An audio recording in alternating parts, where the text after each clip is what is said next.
Hello, everyone. If you can see and or hear us, please do let us know. A very merry Sunday to you all, wherever you may be in the world. Did you say merry? I mean, why would one say merry? Are we discussing something to do with something merry? Because I thought we were discussing about a very sensible Warhammer character by the name of Bertrand Le Brigand. What's that got to do with being merry? He's only the most serious character in the entirety of Warhammer Fantasy. The most serious. There's nothing noble, bright, or happy, or anything about this story. No, none whatsoever. Robin Hood, riding through the glen. Robin Hood, with his merry men. I mean Bertrand Le Brigand. Yeah, this is gonna be a fun one. He's the most original character in all of Warhammer. The most. But then he does come from, before we actually dive into all of it, he does come from an era where many of the characters were sort of meme characters and just direct lips, and never was this more the case than the 5th edition editions with the Lizardmen and the Bretonnians. Both the Lizardmen and the Bretonnians, Nigel Stillman, the writer behind them, were very, very, let's say meme coded. That might be one way of putting it. He was ahead of his time. He was ahead of his time. No, he created that time. What if I just made every character absolutely fucking ridiculous? Yeah, and you might go, but no, the Bretonnian characters, they're all quite fine. No, they're just all copy-pastes from Grail romances and Robin Hood, pretty much. That's a bit unfair. There's a couple of them who've got a bit more to them. Yeah, it's such a hilarious like mix of like, oh, you'll have these one character that has like really beautiful art and super over the top cool lore, and then you have like the unknown jousting knight. Yeah, and it's like who just nobody knows who he is. Yep. Nobody knows who he is, and he jousts, and you're like, oh, okay. I actually quite, just as a small aside before we get going, I actually quite liked the 5th edition Bretonnian army list because it did something that doesn't happen very much anymore, in that it provided some really quite normal special characters. There's a nice mix. Some of them were properly special, the Green Knight or Morgan El Fay, as we discussed in our previous episode. But a lot of them were just like Bertrand Le Brigand, just relatively normal cheaps for very few points with a couple of just special rules that made them stand out and feel a little bit different. And where other army lists would give basically a special set of rules for a page per character, in the Bretonnian one, there's just like a little half-page one, a third-page one, a quarter-page special character. And then you fly into the bigger ones. Here's the king! So yeah, it's a nice little mixture.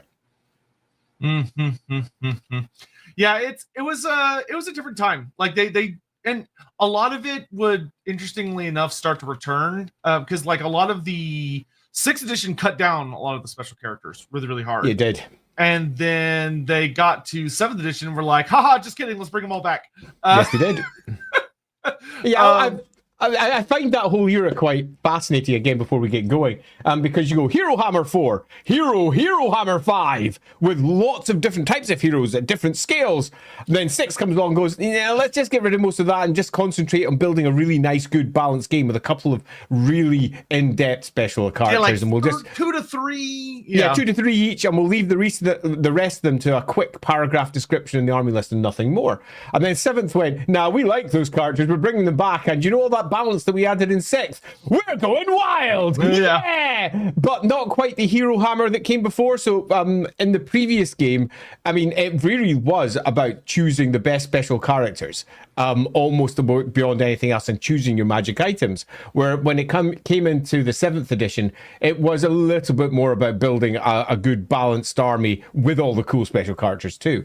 And then 8th came along and started being inventive again, I think would be a good way of putting it. They started adding to Warhammer rather than just simply reiterating what came before. 7th did a bit of that as well. 7th and 8th have got a good bit of crossover that people tend to forget.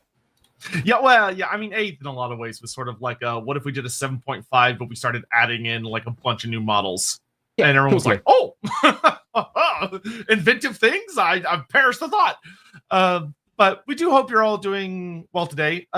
This one today is going to be interesting because it's another one of those ones where me and Andy kind of look at it and go, I don't know how we're going to talk about for 3 hours. But if we could do it for Dragon Ogres, we could do it for anything. Yeah, Bertrand, I think, is going to be an interesting character for us to discuss, purely because of what he represents in Bretonnian society when he was introduced, and the very fact that he hasn't been copy-pasted into later editions. Now, you might go, oh, wow, well, he hasn't been copied, so he only pops up in one book. Pretty much, yes, but do note, there's only been 2 Bretonnian books. Covering so he wasn't in one and he was in another. That's pretty good. If we'd got ourselves a 7th or an 8th edition Bretonnian army list, he'd almost certainly be in there, probably rejigged, built again, designed in a new way, but that never happened. So we're still left with the version that came out in 5th edition all the way back in. Well, I'll get into that when we go into the intro. Yeah, at least he did get a really cute set of minis, which not all characters got minis. So yeah, it's the truth. And they're pretty good too. I've painted them several times, as I'll discuss in the intro. And did you make today's art, or did you just find something that was suitable? So for those of you who've looked at the thumbnail today, I cheated. We had a discussion in the background, Sotek and I, about what we're going to do, because there's no official art for Bertrand. And I couldn't be bothered sitting down and sketching out, sorting a piece of art. That would take several hours, and it's just for a thumbnail. So I did a photo bash. Now, if you don't know what photo bashes are, basically means you go online, you grab a load of photos, and you slam them all together and make them work as one thing. Now, photo bashing for me is really easy. I used to do it quite a bit as a kid. I say a kid, I was in my 20s when I first started doing it. But yeah, that was pretty easy. So I just went and found a whole bunch of what I felt were good Robin Hood images, particularly Men in Tights and Errol Flynn. So if you don't know Errol Flynn, you really should. That's why the theme tune I was singing, Robin Hood, riding through the glen, that was Errol Flynn, the very first proper on-screen rendition of Robin Hood.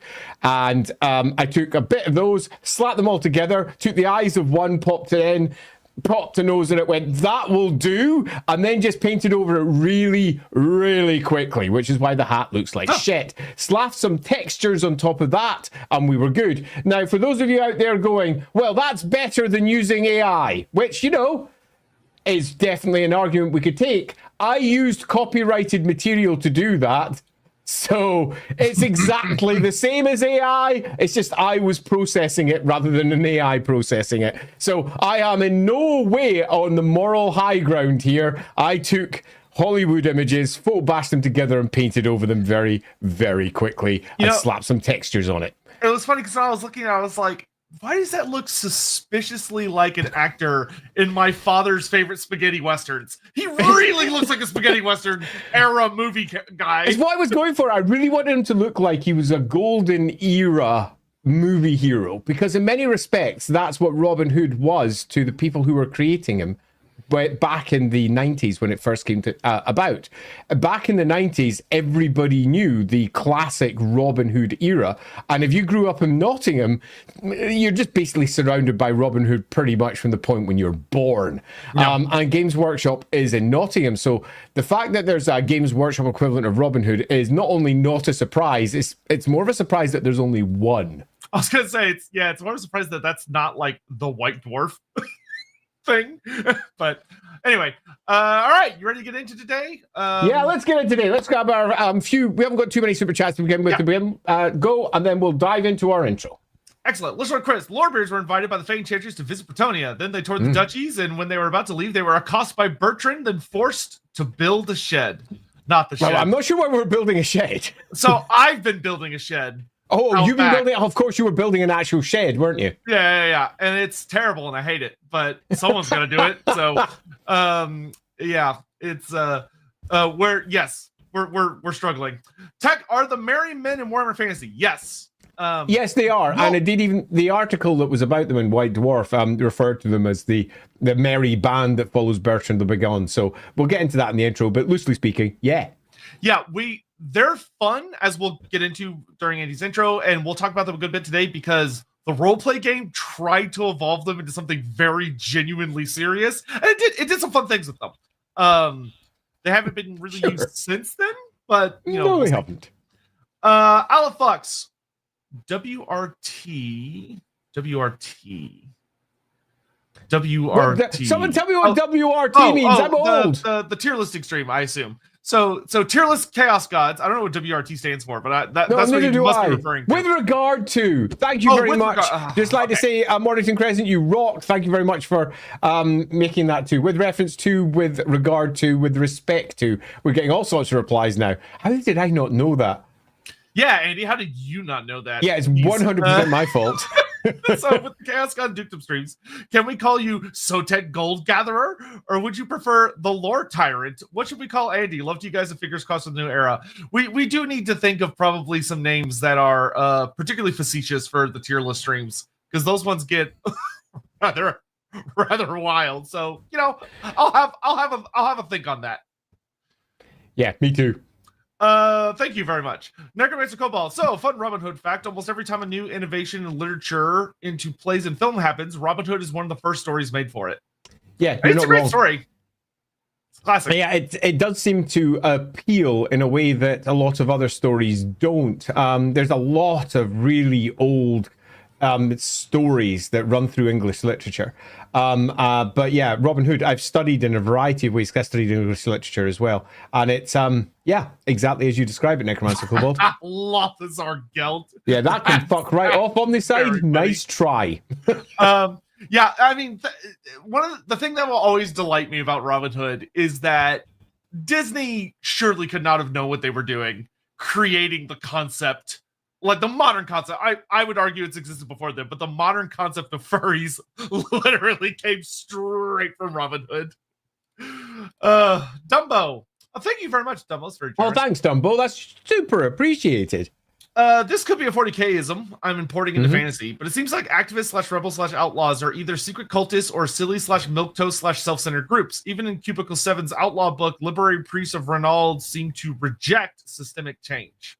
So, yes, Dumbo, you're right. There is a conservative leaning in Games Workshop writing that I find problematic, because they very much pitch anything that is a rebel or anything that is outside activist or outlaw as effectively a source of chaos, small c that leads to chaos, big C.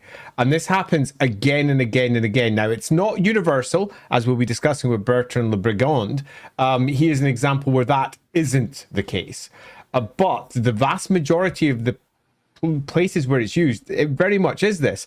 I don't like it. In the stuff that I write, I don't do that. I do use it because it is indeed a very clear area where big C chaos can attempt to undermine the established working order that might be moving to suppress their influence in various societies.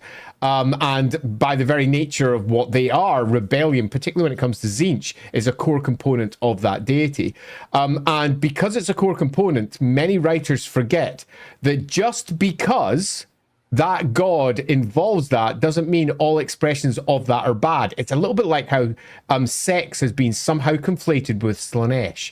So it was very important, for example, in Warhammer 4th edition to make it very clear that there was a goddess of sex who wasn't Slaanesh, and sex is good. I mean, we all do it, for fuck's sake. Can't be that bad, surely. But so many writers basically said, and anyone that, does that is bad, and Sigmarites say it's bad, and bad. It was very puritanical and strange and weird in terms of how it was written, small c conservative writing that I wasn't entirely happy with. So deconstructing those stereotypes are something that I think any good writer should be there to try and do, particularly given that it's now reached the point where it's become almost a fundamental point of Warhammer writing. So you as a writer, if you're writing a scenario, for example, can play upon those expectations. Anyone who sees someone who is basically an agitator for change, their first thought is almost always, so this is the bad guy. It happens again and again in official writings. So you can use that to lead players down certain red herring routes, or this is obviously the good guy and the bad guy is actually the figure, not necessarily of establishment, but something a little bit different in terms of how you present your adventures. So loosely speaking, I agree. They either ridicule them or they turn them into cultists, and it's not good. And there is a certain amount of ridicule when it comes to Bertrand the Brigand, although it's played straight wherever it's used. Yeah, and what I would add is fantasy definitely has a if you're sitting down, you're playing role play with fantasy and you're doing it well, then the establishment is going to be one of the major antagonists to your parties. But a lot of people Games Workshop has like this natural fear of the concept of like time moving and like systems changing or getting better, because that requires them to like do things they don't want to deal with. So it's kind of creeped into all aspects of the game to the point where it almost, whenever they have an opportunity where it's like, someone could bring about change, they will deliberately stomp on it and grind it down with their heel as like it's a bit of a wink, but when you kind of sit and look at it, you're like, this is a weird message. It is, and in particular, it's a difference between the editions as well. If we go back to first edition Warhammer Fantasy Roleplay, the figures of establishment were the bad guys every time.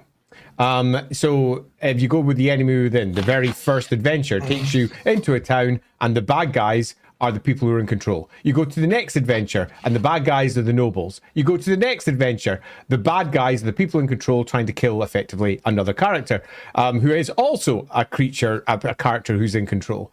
Every adventure was about the bad guys are those in control. It was very Thatcherite era for the writers at the time. They were basically saying that the people in control in the UK are bad guys, and we need to struggle against them. But when we move into Warhammer Fantasy Battle, all of their special characters were the leaders of the nations. Karl Franz got changed from being an ineffectual weak emperor into a pillar of the community who was the best diplomat that the world had ever seen, and also somehow managed to find time to not just do all the diplomacy, but run around the battlefields hitting orcs in the face with a giant hammer every day.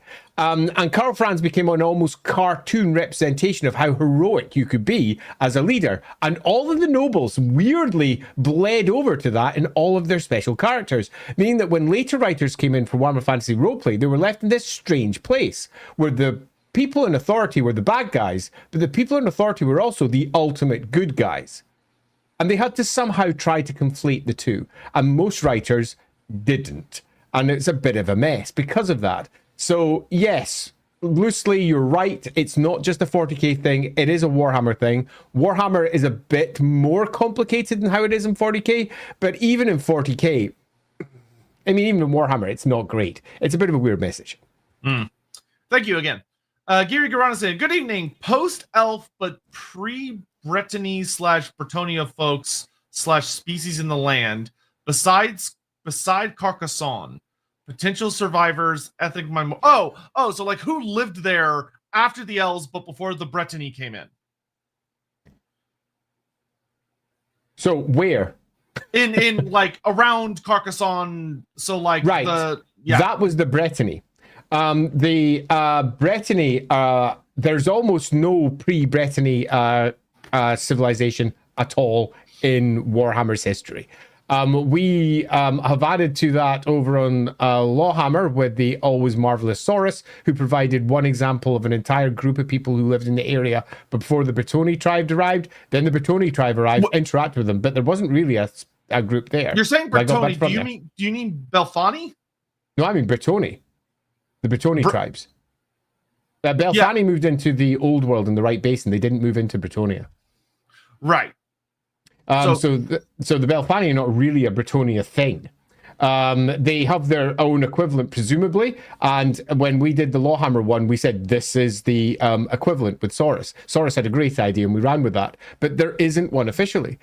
We have some pretty clear stories of the Bretonni being in the area at the time of Sigmar and before the time of Sigmar. So they arrived about the same time as the tribes that will make up the Empire. So they arrive around that same era, but what's there before? The gods alone know, because no one's really written it. Yes, yeah. So we have no idea. Yeah. But if you want one example, pop over to LAWhammer, type in the word Hedge Witch into the patron account. Just type Hedge Witch and you'll find like a 15, 20 page booklet on one group of peoples that predate the Bretonnia peoples in Bretonnia. Okay, we're going to grab just a couple more and then we'll get into the stuff today. Gary Grana says, stream idea, My Little Pony. Oh, unicorns, pegasi, and other roughly equine creatures in the world. Equine. What makes them special? What breeds or bloodlines exist? We could definitely do something like that. I'd have to sit and think about how much we would need to divide it up. You don't want intelligent talking horses that control orcs? I mean, they would definitely come up. Yeah, because it would depend on if you count like just regular horses as part of that. They could probably be their own thing. Like we could probably do like magical horse adjacents and then horses. That could probably work. I don't know. We'll play around with that. There's something there we can do. Because there's a lot written about horses. Like, oh my god, there's so much horse lore. There's so much horse lore. Horse shit. Yeah, Necromancer Cobalt, second Robin Hood fact, most of his lore was made due to the change in society his stories were released in, such as his nobility being to making him palatable for the literate nobility. Yep, 100% true. Yeah, that's actually something I am kind of pleased they didn't do with Bertrand, which we'll get into it, where it's like, oh, he's a famous noble person that got sent away on the Crusades, and he came back, and his lands were gone, and yada, yada, yada, yada. Singemeister, Bretonnia could use more takes on classic French folklore characters, such as Lady... I don't know who that is. Lady Godiva. Lady Godiva, Dick Turpin, Dick Whittington. Turpin. I mean, Dick Turpin's not French. Or the Guy of Warwick. Dick Whittington's? He's not French. Wait a minute, what? French? Wait a minute. I see what you're saying. They need more English characters because it's a joke. I was like, wait a minute, what are you saying? Wait, I'm an idiot. Yes, you're right. And I wanted to make a small comment about that also because you are absolutely correct. Much like most of Warhammer lore, whenever they say, haha, we are fantasy France, we are fantasy Germany, what they mean is we are fantasy England. With French accents. With different languages put on top of it. Yep. Michael Salma, can't watch now, but want to chip in. Have fun, lads. We appreciate that. Thank you so much. Oh, thank you. I think it's Mihao. It's got the dark L with the crow. I think that's Mihao. Mihao. Oh, yeah. Okay. Mihao. If you're out there later, Mihao, can you confirm if I'm pronouncing your name right? If I'm not, then I shall just back away. Yeah, I have that painful American English education. Oh, I say. Are you English by any chance? If you do anything to a letter, I don't know what it means. If you put dots around it or a line through it or anything, I have no idea what that means. Yeah, that's a dark ale. And yeah, I know a few of those a little bit too well because I just as a small aside, I've been writing as a small keep myself sane as I do other work project. I've been writing a bit about lingua prestantia, and knowing all the diacritics is pretty important. So diacritics, all the little symbols that you put around letters to make them sound different. Donovan, on Dumble's point, while prevalent in Warhammer, especially 40k, just by the nature of the Imperium being the worst, to be frank, this is a wider trope problem of the villain seems to... the villain seems actually right. Oh, make him do something bad real quick so we know he's the bad guy. Not excusing it, it's often a bad trope, but it's more widespread. You mean like every Marvel movie, pretty much? You know what? This is like an entire side conversation. I'm just going to go say kind of but I have a lot of opinions on this one. Yeah. Okay. Two more, and then we got to get into it. Necromancer Cobalt, final fact, his name was in reference to his headgear being a Robin Hood, and in his OG stories was closer to a highwayman who just had a code of who not to mug and kill. Sure. I didn't know that one. Yeah. I mean, that makes sense. Makes sense. Sure. Jonathan Scott, apples do better in forest than grapes. So they probably drink cider, not wine. It's probably why Bertrand's... Yeah, I'm looking forward to this. Go. Ben de Joyhu Companions? Yeah, the companion. Sings so much. Sure. I don't even know I don't even know the difference between cider. Is cider alcoholic? I don't think it is. Is it? Yes, it is. Cider's alcoholic and it's made of apples. Okay. Okay. Wine is typically made of Is from it grape. Stronger? Is that why he's saying they're more likely to sing? I'm not sure it's always stronger. It depends on the cider and depends on the wine. Yeah. So why do they sing so much if it's cider rather than wine? What's the Shut up, Professor Chef. That was exactly what was happening. No, go. I always enjoy it. And then you try to forgive. It's a bit this way. Okay, last one. Then we seriously gotta go. A drunk Robert Baratheon surrounded by 100 Artois boars. I'm surrounded by fear and fucking salted pork. How would a young Robert be as a Grail Knight? I don't know if he ever would have survived drinking from the Grail based on what we know about him. Yeah. Well, Robert, when he was young, was a genuine hero. He was also nothing like the television version if you go by the books. He was a fucking giant, an enormous man, bound with muscle, who loved war and then found himself in peace times leading a kingdom that he literally had won and had no interest in leading. He probably would have done really well in Warhammer then. Yeah, becoming king broke him. I think he might have done better as a Grail Knight. I take that back. He probably would have been an awesome traveling Grail Knight. He would have probably done all right. And would have died somewhere gloriously and died with a smile on his face. He would have certainly been a lot happier than becoming the king he became, because he became king, got fat, hated everything about it, started whoring. It all went very wrong for the poor man. Antonio, thank you very much. I deeply appreciate that. Oh, thanks. That's enormously appreciated. All right, I'll shut up and let Andrew do the intro then. Okay, let's get on with it then. Well done, Antonio. You got us started. Bertrand Le Brigand. Who the fuck is this then, eh? Now, for those of you who are playing almost any game involving the word Warhammer in it, you won't have a clue who he is, because he's not in any of them bar a single edition of Warhammer Fantasy Battle, going all the way back to 5th edition. So let me paint a brief picture as to that era. We are in the mid-90s. Grunge music is just on the tail out, and all sorts of new metal are coming in. It's a different era.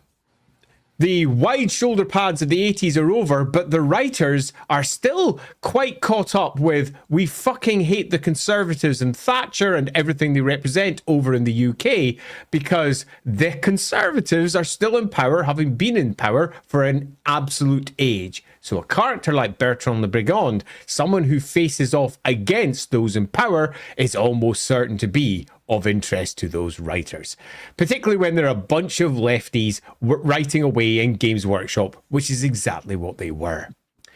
So, in this edition of Warhammer, it's the 5th edition, Bretonnia had just been added as a new faction. There was no Bretonnian faction before 5th edition. Well, there was. If we go back to 3rd edition, there was Bretonnia, but not in the Knights of the Grail version that we know today. It was certainly hinted at in 3rd, but not driven in hard the way that the army list did.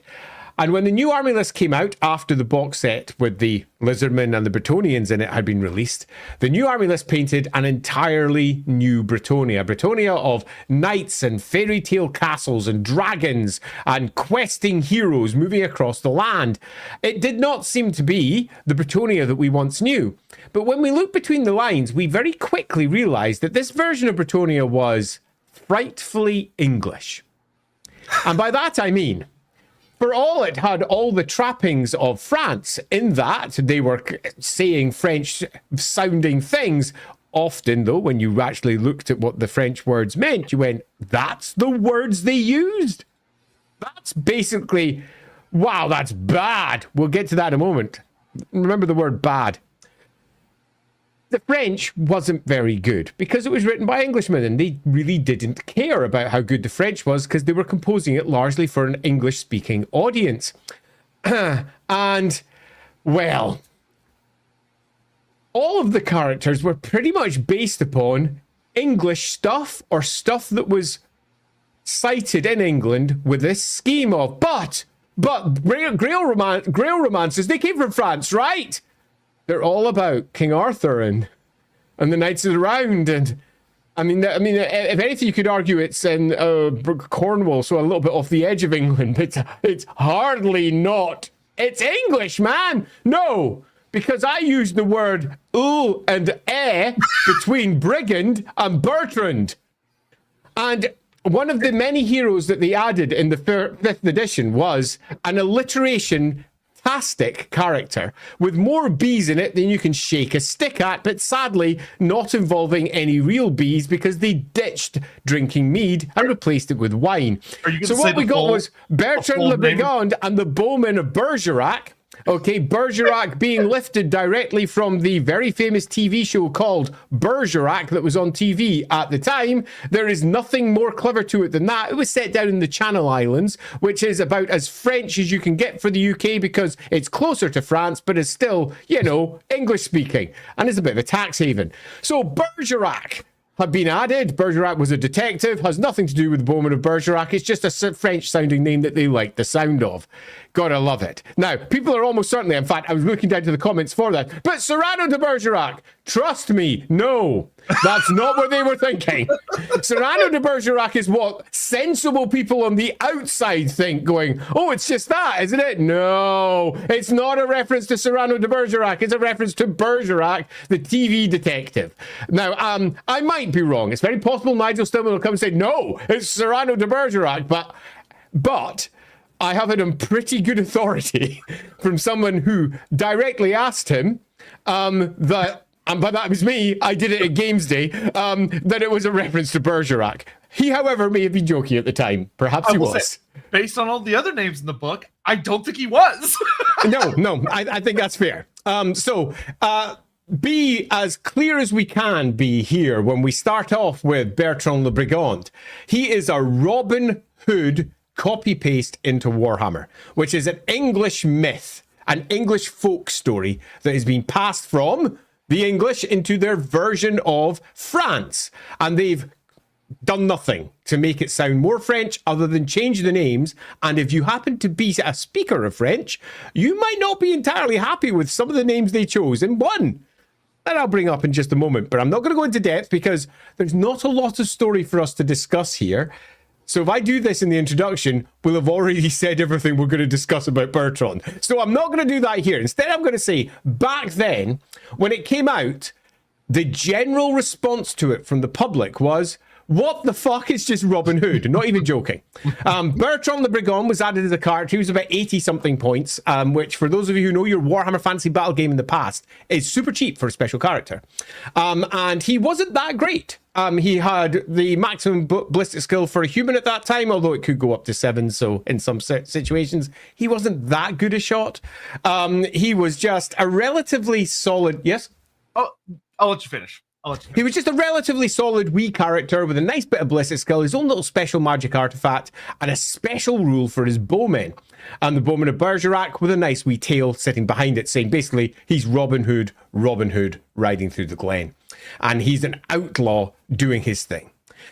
When the miniature came out, not too long after, we're probably talking about 1996 when it came out. White Dwarf, as was often the case, and to a degree is how White Dwarf was often used, was basically an advert for whatever the new miniatures were coming out that particular month.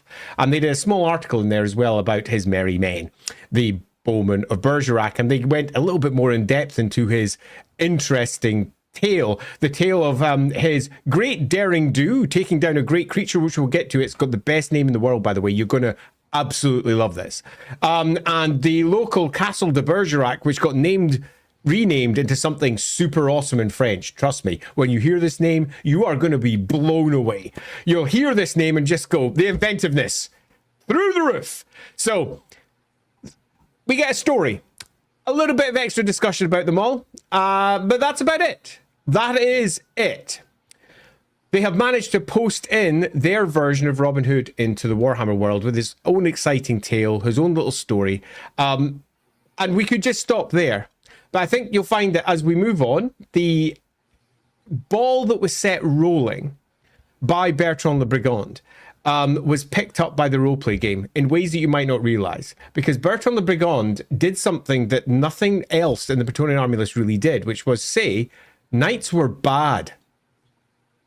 They weren't all good. And such a small little bit, but that little bit got picked up by the roleplay game in Knights of the Grail and got rolled down the hill quite a bit further. And for all Bertrand, after this point, has almost zero direct influence to anything. One of his successor groups do pick up in the end times. That's something, right? What we have is a special character who is grounded in the 90s and is grounded in a version of Bretonnia that hasn't really been moved on from because Games Workshop never really added much to Bretonnia. They did 2 army lists and neither of those contradicted each other. That's it. Just 2 army lists of that place and nothing else. So we've got effectively an excellent character with not a great deal of detail, but one that, because of the interesting aspects that his story adds to the setting, gives us some really interesting potential stories that Bretonnia can tell that some writers have sort of danced with through the roleplay game and in the novels, where knights are not quite as clean as they were presented in the 5th edition of the game. And I think that alone makes it interesting. Plus, it also speaks to a lot more agency amongst the peasantry than you might first expect, which is also a super fun aspect that this character brings to the table. But beyond that, there's not a lot for us to discuss in the intro. Because what we have is some nice miniatures from the 90s, and they are pretty good. They're also a very rare example of where Games Workshop were willing to play with scale with their miniatures. Now, you might go, what the fuck, Andy? Games Workshop, a huge miniature. No, people aren't all uniform height. But if you look at a regiment, they're all uniform height. Always. The only time they generally play with scale is when someone is either A, notoriously big or notoriously short. Now, one of the characters in his little group, Hugo Le Petit, is indeed very big. We got scale. But Guy Le Gros, who is effectively their Friar Tuck, is also short. And the main character himself, Bertrand le Brigand, is not the biggest. They actually played with scale with those miniatures in the way they don't often do with their miniatures, where almost everybody is always the same height. It doesn't matter if you're an elf, doesn't matter if you're a human, doesn't matter if you're an orc. They're all basically sitting at either that 28 or 32 millimeter scale, which is bollocks because all elves are much bigger than humans. All of them. But do they do that in the miniatures? No. And that's a nice little aside for the miniatures. But beyond that, nice miniatures. 90s bit of background. We're going to be delving into not just the background of the character himself, but the implication of what that character is and the knock-on effects we move into other groups that sort of picked up the idea that was presented by the Bowmen of Bergerac and ran with it a bit further. You know, this is completely it's moderately related to everything you just said, though this is probably the worst takeaway I could have from that wonderful intro. But I really feel like if we ever do Lorebeards merch, the very first t-shirt should say something along the lines of fantasy. When you have the Germans, but they're British, and you have the French, but they're British, and you have horrible monsters, but they're British. I mean, even the High Elves are just a walking British metaphor for the British Empire. And its fall. It's crazy. Oh, I might sneeze. Oh.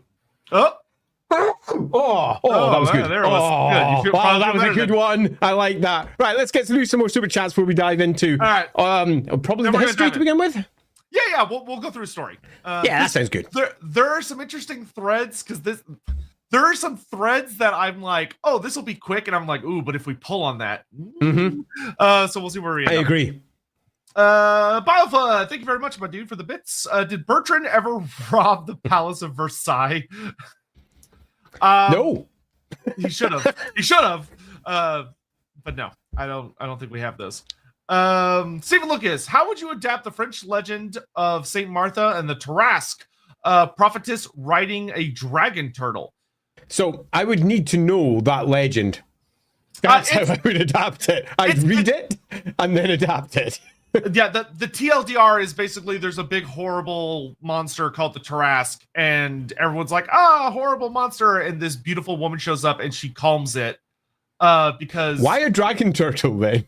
Because the Tarasque, it's the way it's described. It's kind also, of like but does Saint Martha end up riding the Tarasque at the end? No, actually, she calms it using like her amazing skill. I can't remember if she sings or if it's just enchanted by her beauty, and then the peasants fucking kill it, and she gets fucking furious at them for killing it. Becomes peaceful. And it's a whole story. It's really interesting. So the answer to that would probably be, I mean, if it's a saint, you'd be then looking at, probably a prophetess. But the riding a dragon turtle, that's an angle. I'm not sure where that one's coming from. I think you have to be really cautious about using monsters in Bretonia. Like, really cautious. Like, if they're not super significant to the lady, the Tarrasque almost feels like it would be a story about a time that, like, the human servants of the lady goofed and killed something they weren't supposed to. If you're basing it more on the actual original myth, if you're wanting it more to be like, if you're wanting it to be, that's exactly the comment I was bringing up too. If you're wanting it to be more like, I'm gonna have to look it up. Yeah, the D&D has popularized the concept of the Tarrasque, because in D&D the Tarrasque is like one of the most horrifyingly powerful monsters in the setting, where it's like basically invincible. It's like got a head of a lion according to this one, and like the body of a turtle, sort of. Yeah, it's weird. But six legs and a serpent tail. Holy shit balls! Like, it would work great as How did I miss this one throughout my entire life? I don't know. You'll love the story. The original story is actually really good. Look at this one. Oh, there's some really good ones. I'm just going to say thanks for highlighting that story I've not read. I'm going to go check it up afterwards. Great. And actually, we would probably... that would make a really fun Wednesday stream. Maybe we'll do that this Wednesday of, like, creatures that don't exist in Warhammer that you think that maybe they should, and we could talk about it. Maybe we'll do that this Wednesday, because we don't have anything planned for this Wednesday. Yeah, so that could be fun. Idea. Anyway, Darius Rose, GK Robert versus Theodoric. Also, late contest, who'd win? Who? I don't know either of these. GK, are we talking about Game of Thrones, Robert? Because that's what we were discussing before. Robert Baratheon? No, that's GK Grail Knight Robert. Grail Knight Robert. Oh, Grail Knight Robert versus Theodoric. Theodoric? Who's Theodoric? Which Theodoric? Because there's several. Darius, I need just a touch more detail. The horny Duke. The horny Duke from the tier list. There's also like Theodoric Gausser. Yeah, no. He means the most recent. He means the most recent one, the Duke. Okay, so the Duke. Yeah, the Duke of Brigand. And which Robert are we talking about? Grail Knight Robert Baratheon. Is that what we're talking about? Yes. If it's that, then I mean, it could be either. It depends on the tale of this mythical Robert that we've just built. Yeah, I don't know. Whoever's writing the story, I don't know, man. Some weak ass thinking from us today. I know. Omnicide 101. I love how Warhammer Fantasy Battle makes ripping off real life and art form. Realized last stream Arden is Ardennes. Bore reference to Chaucer's Ardennes. Artois is Wallonia. I don't know. You're saying words, and I don't know anything. Y'all are. I'm loving this. I don't fucking know what y'all are talking about anything. This is gonna be the best stream ever. I just want to talk about fucking a dude with a bow, and y'all are throwing words at me I've never seen in my life. What is happening here? Bones, is it better to say Bretonia is Anglo-Norman over French? Not just your examples, but in Total War, the peasants have English accents and Lord French. I don't understand why CA did that. That killed me when I played the game and they did that. So I find that, Bones, an interesting comment, because I actually think thinking of them as Anglo-Norman is the best way to go, and matches very closely to the Robin Hood myths as well, where, let's be honest, their king was French. Okay, I mean, Richard of Lionheart. No. He's an English king. He's French. Get out of it. And the entire period in English history is all of the nobles are speaking French. The rule of law in the land, all the courts are using French, and all the peasants are using English. It is 100% accurate to an Anglo-Norman style ideal. So yeah, I think that works quite well. Yes, and it'll make your head hurt less, I'll tell you that. Yeah. Bones, when GW showed up Bertrand, they used plastic bowmen. Why not Bretonian squire models? They seem much more fitting for his marriage, because they wanted them all to be archers. Yeah, because they were meant to be peasants, and the squires are not the same. Where the peasants were the plastic models, so they used those. I would really love to have had some Regiment of Renown style bowmen of Bergerac. That would have made sense. It would have been great. Yeah, it would have been nice if they were more like a Dog of War set. Yeah, exactly. It would have been really good. I remember at the time, we sold quite a lot of the plastic set because of that. Because you could buy not just the Warhammer set where you got the plastic bowman, but you could buy the a group of 10 of them for £5 back then. So we sold fucking tons of them off the back of him because he was a cheap hero that you could just put on the side of any Bretonnian army, and he did something that a lot of the more expensive heroes didn't do.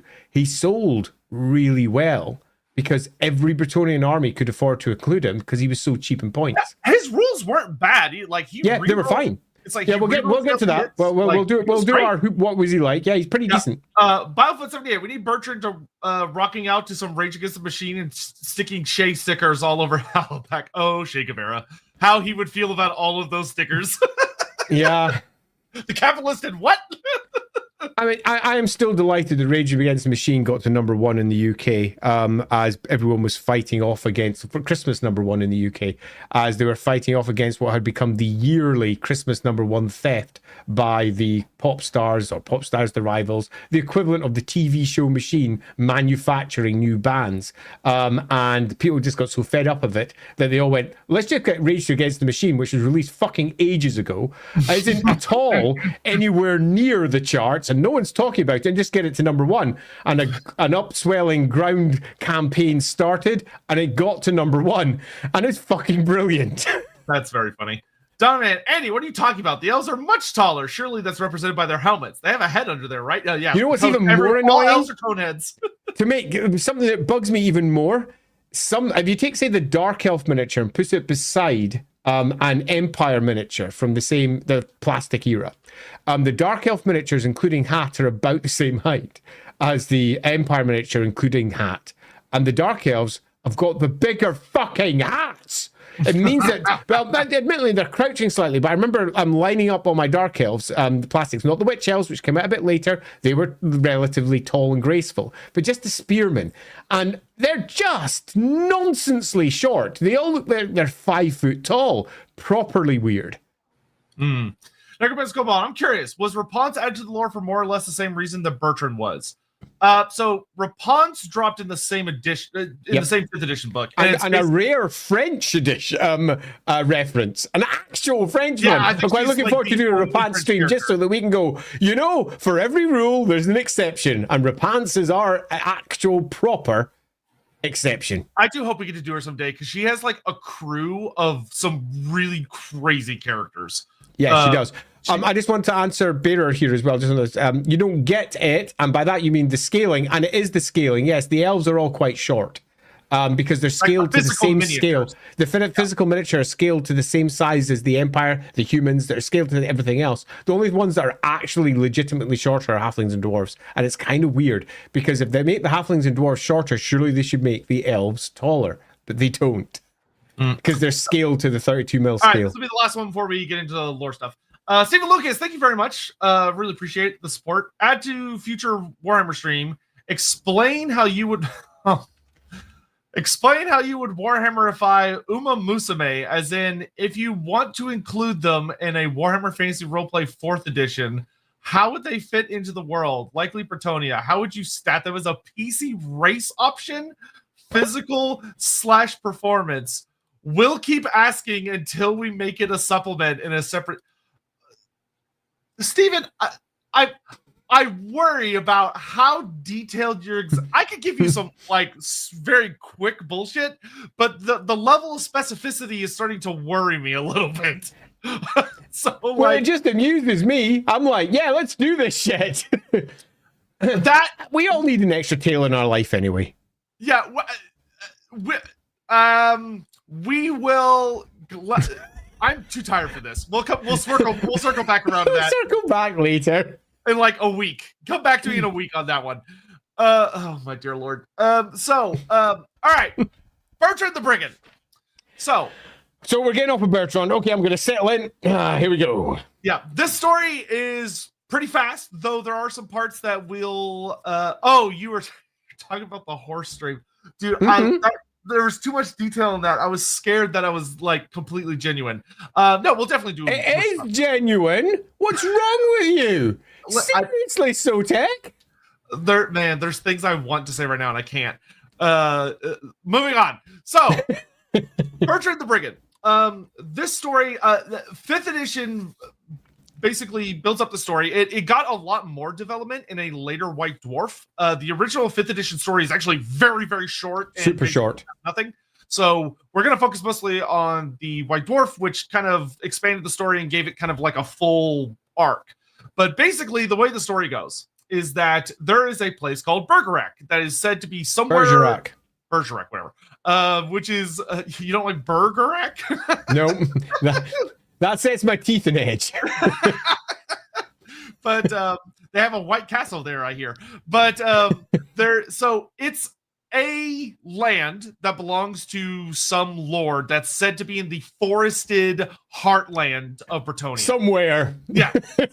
So if we're trying to take it super seriously, somewhere like southern Forest of Arden, somewhere around the Forest of Shalom, maybe. But basically, they're in this forested region. There's like this great hill and everything. And there's this... Actually, I think we can place it. While you're doing it, I'm going to go check something out. Sure, go ahead and do that. There is this wonderful, noble lord.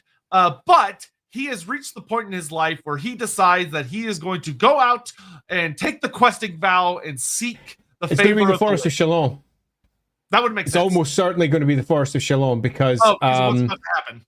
Yeah. If you think about the surrounding types of species you have, but it could be anywhere. It could be in Canal, it could be in Bordeaux, it could be in Aquitaine, it could be in Bastogne. I think I would put my money on Northern Canal because the Black Chasm is far enough away at that point. Yeah, I think that seems fair. I'd say North Canal makes sense, or you could easily go with Aquitaine or Bordeaux as well. But Canal, I think, makes most sense because it's closer to the massive Orcal, and there's going to be a massive Orcal problem very soon. Oh, God, I hate so much how they chose to name things. But anyway, Bergerac is their great noble lord who said to just be the best. He's just the coolest guy. He runs off to go do the questing vow, to go on the quest and find the Lady of the Lake. And he leaves behind his wife and his son in charge of the land and his daughter. Now, in their lands, because he goes off, things are fine for a little while, but and he's been gone for like a decade or something. But after a few years, because he's not around, the people that are in the castle, notably his son, who's supposed to be really leading things, kind of is a bit lazy. He's noted for being fairly cruel and a bit of a coward. Like he's fine bullying peasants around. He's fine telling people what to do, screaming at people, losing his temper. He kind of comes off very much like a spoiled brat. But he's terrified of dealing with the actual creatures of the wild. So when greenskins start to come down from the mountains, Massive Oracle, and they start raiding the land, he is expected to basically try to earn his knight errantry and go out and fight them. But he doesn't. He instead... I'm also going to add a small detail in here, because I think there is an interesting detail for the way to use greenskins in stories here that isn't necessarily a focus of the story, but is really important for understanding this one, because we've discussed in the past how greenskins are not just the Warhammer army force that we all understand. They are a more complicated species, and they don't simply massacre, murder everything in their path all the time. And if they did, this story can't happen. Literally can't. Because in this story, we have ourselves what is a small fiefdom in a far larger dukedom. A small area, Bergerac, surrounded, as it will very quickly become, by greenskins. And these greenskins don't kill everyone. They raid. Yeah, they come in, they take what they want, and they go away again. And they come back and they take what they want and they go away again. These are not the murderous creatures that we often have described in the army lists, often in the stories as well.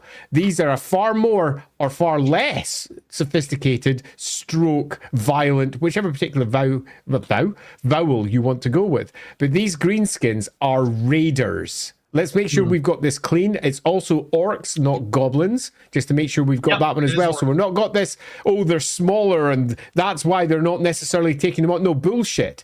These orcs could have wiped out everybody here with relative ease, and they don't, because they're using them to get access to resources. It's the classic story of, the embattled peasants in the village who have got an outside raiding party that are effectively taxing them for stuff that they want. At the same time, though, just to go back to the story, our evil son of our missing lord is equally taxing the local peasants to higher and higher amounts. Yeah, so the Baroness and her son and her daughter are up in this castle with all their knights. Like, their knights are not going out to fight. They're not fulfilling their part of the social contract that exists in Bretonia. But they're still extorting taxes, and if anyone tries to avoid their taxes, they get punished brutally. Now, it's said that Bertrand is introduced at this part of the story, is a strapping young lad. He's a muscular man who, with his oxen, plows the fields but around the castle, and he lives very nearby it. And he has long had his eyes on the daughter, the Baroness. It's the other way around. The daughter has her eyes on him. Oh yeah, she adores him. Let's make sure we got this the right way around. She's trapped in the castle because, as it turns out, it's not the son that's really the problem, it's the mother. The mother's a total horror show, and she's apparently, so many people claim, the descendant of the noble lords of Mousillon, which also makes sense for them being in, for example, maybe the Bordelot area or somewhere around there. But you could easily move it into the Forest of Arden. You could easily move it into Old Mousillon as well. There's lots of places we could go, but we want greenskins, so you'd have to go to the other side of that forest. I still reckon Forest of Chalon is better. Anyway, one of the things one of the things I'll say that's interesting is there is kind of the implication that the daughter has always had eyes for Bertrand, even when her father was around. But when her father left and the years moved on, her desire towards Bertrand grows, and her mother's like, nope, and has her locked up in a tower. And she's locked up, literally. So for those of you looking for your Robin the Hood illusions, this is Maid Marian, and I'm going to say it very bluntly, shit. Because she's given no name. She doesn't even have a name. She's given zero character other than she lusts after a peasant farmer that somehow, with her eagle eyes, she can see from her castle tower. Being aware that most Bretonian castles tend to be somewhat fairy tale-esque in appearance, and either being in one of two places, the centre of a town, not good for spotting farmer peasants doing their job, or sitting on top of some sort of defensible area which looks down onto fields often many miles away. Let's just say they have a unique geography here. Yeah, and there's a bit of a note that the greenskins don't come too close to the castle. They're mostly antagonizing the areas around it. But one of the things that's also kind of interesting here is that the Baroness is talked a little bit about in the White Dwarf in a kind of a fun way of that. What she have expected to have done was to tell her son to take the vow of the knight errant, go out, blood his lance against the greenskins, but she doesn't, because she doesn't want her son, her baby boy, in harm's way. So she doesn't do that. Then the second thing she's supposed to do, if not that, is to marry off her daughter to someone who is willing to come and clear the lands of greenskins. But once again, she refuses to do that. Now, we'll come back to her in a second, because she becomes relevant again here in a second. Also, I need to turn fuzzy. But, so Bertrand is out there, once again, plowing those fields, sweating very erotically as the princess watches him from her window every day. And the peasants keep going to Bertrand and say, hey, man, you're big and strong. Can you, help us with this greenskin problem? And eventually, they convince him to help. And for seemingly, and out of nowhere, there's no explanation for why this is the case. He's a fantastic archer. No explanation. For anyone who knows the story of the Seven Samurai, the Magnificent Seven, or all of the various pastiches that are based upon those movies, he basically becomes the Magnificent One. Yeah. So he goes, okay, I'm gonna go train all these peasants how to shoot bows. And and it makes sense that he would know, a lot of Bretonian bowmen are just peasants that they learn to use the bow because it's what peasants are often allowed and expected to know and all that stuff. And he has his own really nice bow. So he teaches the peasants how to get really good at shooting arrows, to the extent that when the orcs start coming down, suddenly they're meeting resistance. And interestingly, it's kind of comes off of it's like Andy said, it's not a big wall. It's not like they sense resistance. They're like, oh, it's a time for a fight. When they run into staunch resistance, they kind of just fair enough. Yeah, they're like, oh, we're gonna go get these targets. I think this is the point where we have to say there is a story here. And the story is about to get another detail as we move on towards what happens with the resolution here. But there has to be a story here. And the fact that this background was never properly expanded out with a 7th or an 8th edition version meant that we've never had this story be told. And the story is something like this. Why do the orcs not massacre them? There's a story there explaining either A, why Bertrand was a genius, and his form of guerrilla tactics completely astounded and confused or otherwise held off the orcs and broke them up in a way that made it particularly difficult for them to form their usual blocks that just destroy everything in their path. Or alternatively, the orcs are facing some form of external fear or have easier prey or something. But there is a story that's not quite told. I have a headcanon, but it's not time for me to reveal it yet. Yeah, I have a couple of potential headcanons too. Let's see where this one goes. This is going to be fun. Yeah. So, Bertrand, through whatever methods, it's not really explained, helps the peasants fight off the greenskins. And they're like, hooray, this is great. Only for the prince and the baroness, or not, well, I guess he's not a prince. No, he's probably a baron. Yeah, they do. Or a baronet, actually. He'll be a baronet. They call him a prince in the story, which is stupid. That's because of Prince John. Yeah. So the baroness goes, oh, you stopped the greenskins from taking your stuff? That means you could give us more stuff. So they keep increasing taxes go up. And this is where rumors start to circulate very, very widely that the Baroness is an evil cultist. She's a sorceress. Descended from the line of Mousselon. Yeah, and she's clearly perhaps in league with the ruinous powers. And then... Oh, no, they never mentioned that. Interestingly, the story never mentions ruinous powers once. Oh, yeah, I think as I recall. Dark powers. Yeah, dark powers and similar, because there's always that idea that they're attached to Mousselon and the dark magics that came from there, but not necessarily chaos. Because you often find that whenever they do bad guys in Bretonnia, it's always it's hinted at there. It might be that, but it's more likely to be something else like necromancy or dark magic or something like that. Or vampires, because, hey, it's Bretonnia. Yeah, and they say, oh, she's summoning demons and she's a witch and yada, yada, yada. A demonologist. So, now, prepare yourself because the story takes a fucking hard left turn. So you would expect in the saga of Robin Hood for Bertrand to start fighting against the Baroness and his son. Nope, there's no time for that. No time for that, because what happens one day is suddenly everyone hears a horrific, loud shriek as the castle cracks open like an egg, and a horrible, monstrous creature simply identified as the giant flappy monster of Chateau Mal, which is... Now, the reason that we bring up Chateau Mal is because it's all the locals have started referring to the Chateau de Bergerac, the great Castle Bergerac, as Castle Evil. Because it's that black and white. They're now calling it Chateau Bad. It's Chateau Bad Place. It's the bad castle. Evil house.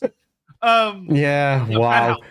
So, bad house. Yeah, apparently such a bad house that if you talk about it, now granted there could be a little bit of a story because it is mentioned that anyone who talks about Chateau Mal suddenly falls ill or becomes like deeply sick. So maybe it has a fancier name, but they just refer to it as Chateau Mal because that's the safe way to refer to it. But anyway, so the great flappy monster pops out, and it's this horrible cyclopean creature that's 100 feet tall and has pretty big wings, and in its jaws are the bloody corpses of the Baroness and her son.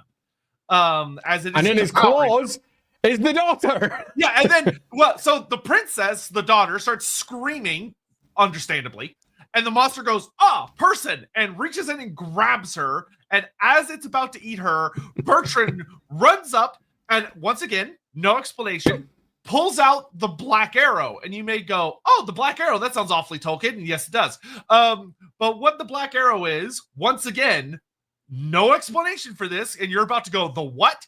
He has a dragon tooth tied to an arrow feathered with black carrion feathers, and he fires it, and it nails this big demon in the eye.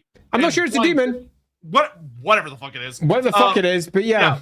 Blinds it, and it screams, and it lets her go. And this is the one part of the story where Hugo Le Petit shows up, because he catches the princess, and then he, as he's running, Bertrand starts firing a bunch of flaming arrows into the building because the monster falls back into the building as it's shot in the eye. And the building goes up in flames, kills the monster, burns everyone else in the castle alive, who were all absolutely bad guys, and there was no collateral damage whatsoever. There was definitely no good guys in that place. There were definitely no servants. So everyone inside burns to death. And after that, Bertrand and his lover, they get married. Yeah, so she's so just to make sure we understand what the political situation is now, she has now become, in absence of her father, the Baroness. She's now the Baroness. She's the Baroness of Bergerac. Meaning that she is now eligible to marry, obviously, and she chooses to immediately marry her young peasant lover, which is not something that's uncommon in Bretonia, as much as it might sound like it is, but it's relatively common for pretty youths to attract the eye of nobles, and for them to perhaps go somewhere that the rest of the families may not approve of. It's not unknown, but without any outside interference or acceptance, she just does it, which means that effectively he's sort of now a noble, maybe, kind of. There's actually a funny note in the White Dwarf story where she's basically like, yeah, your deeds are good enough, you can marry a noble, let's get married. Yep. She basically pardons him for all things that he might have done, which gives you that feeling that, well, what had he done then? Clearly, he'd been doing the Robin Hood thing and harrying the various tax collectors and similar with his bowmen of Bergerac. They were outlaws by this point, although the story really doesn't say it.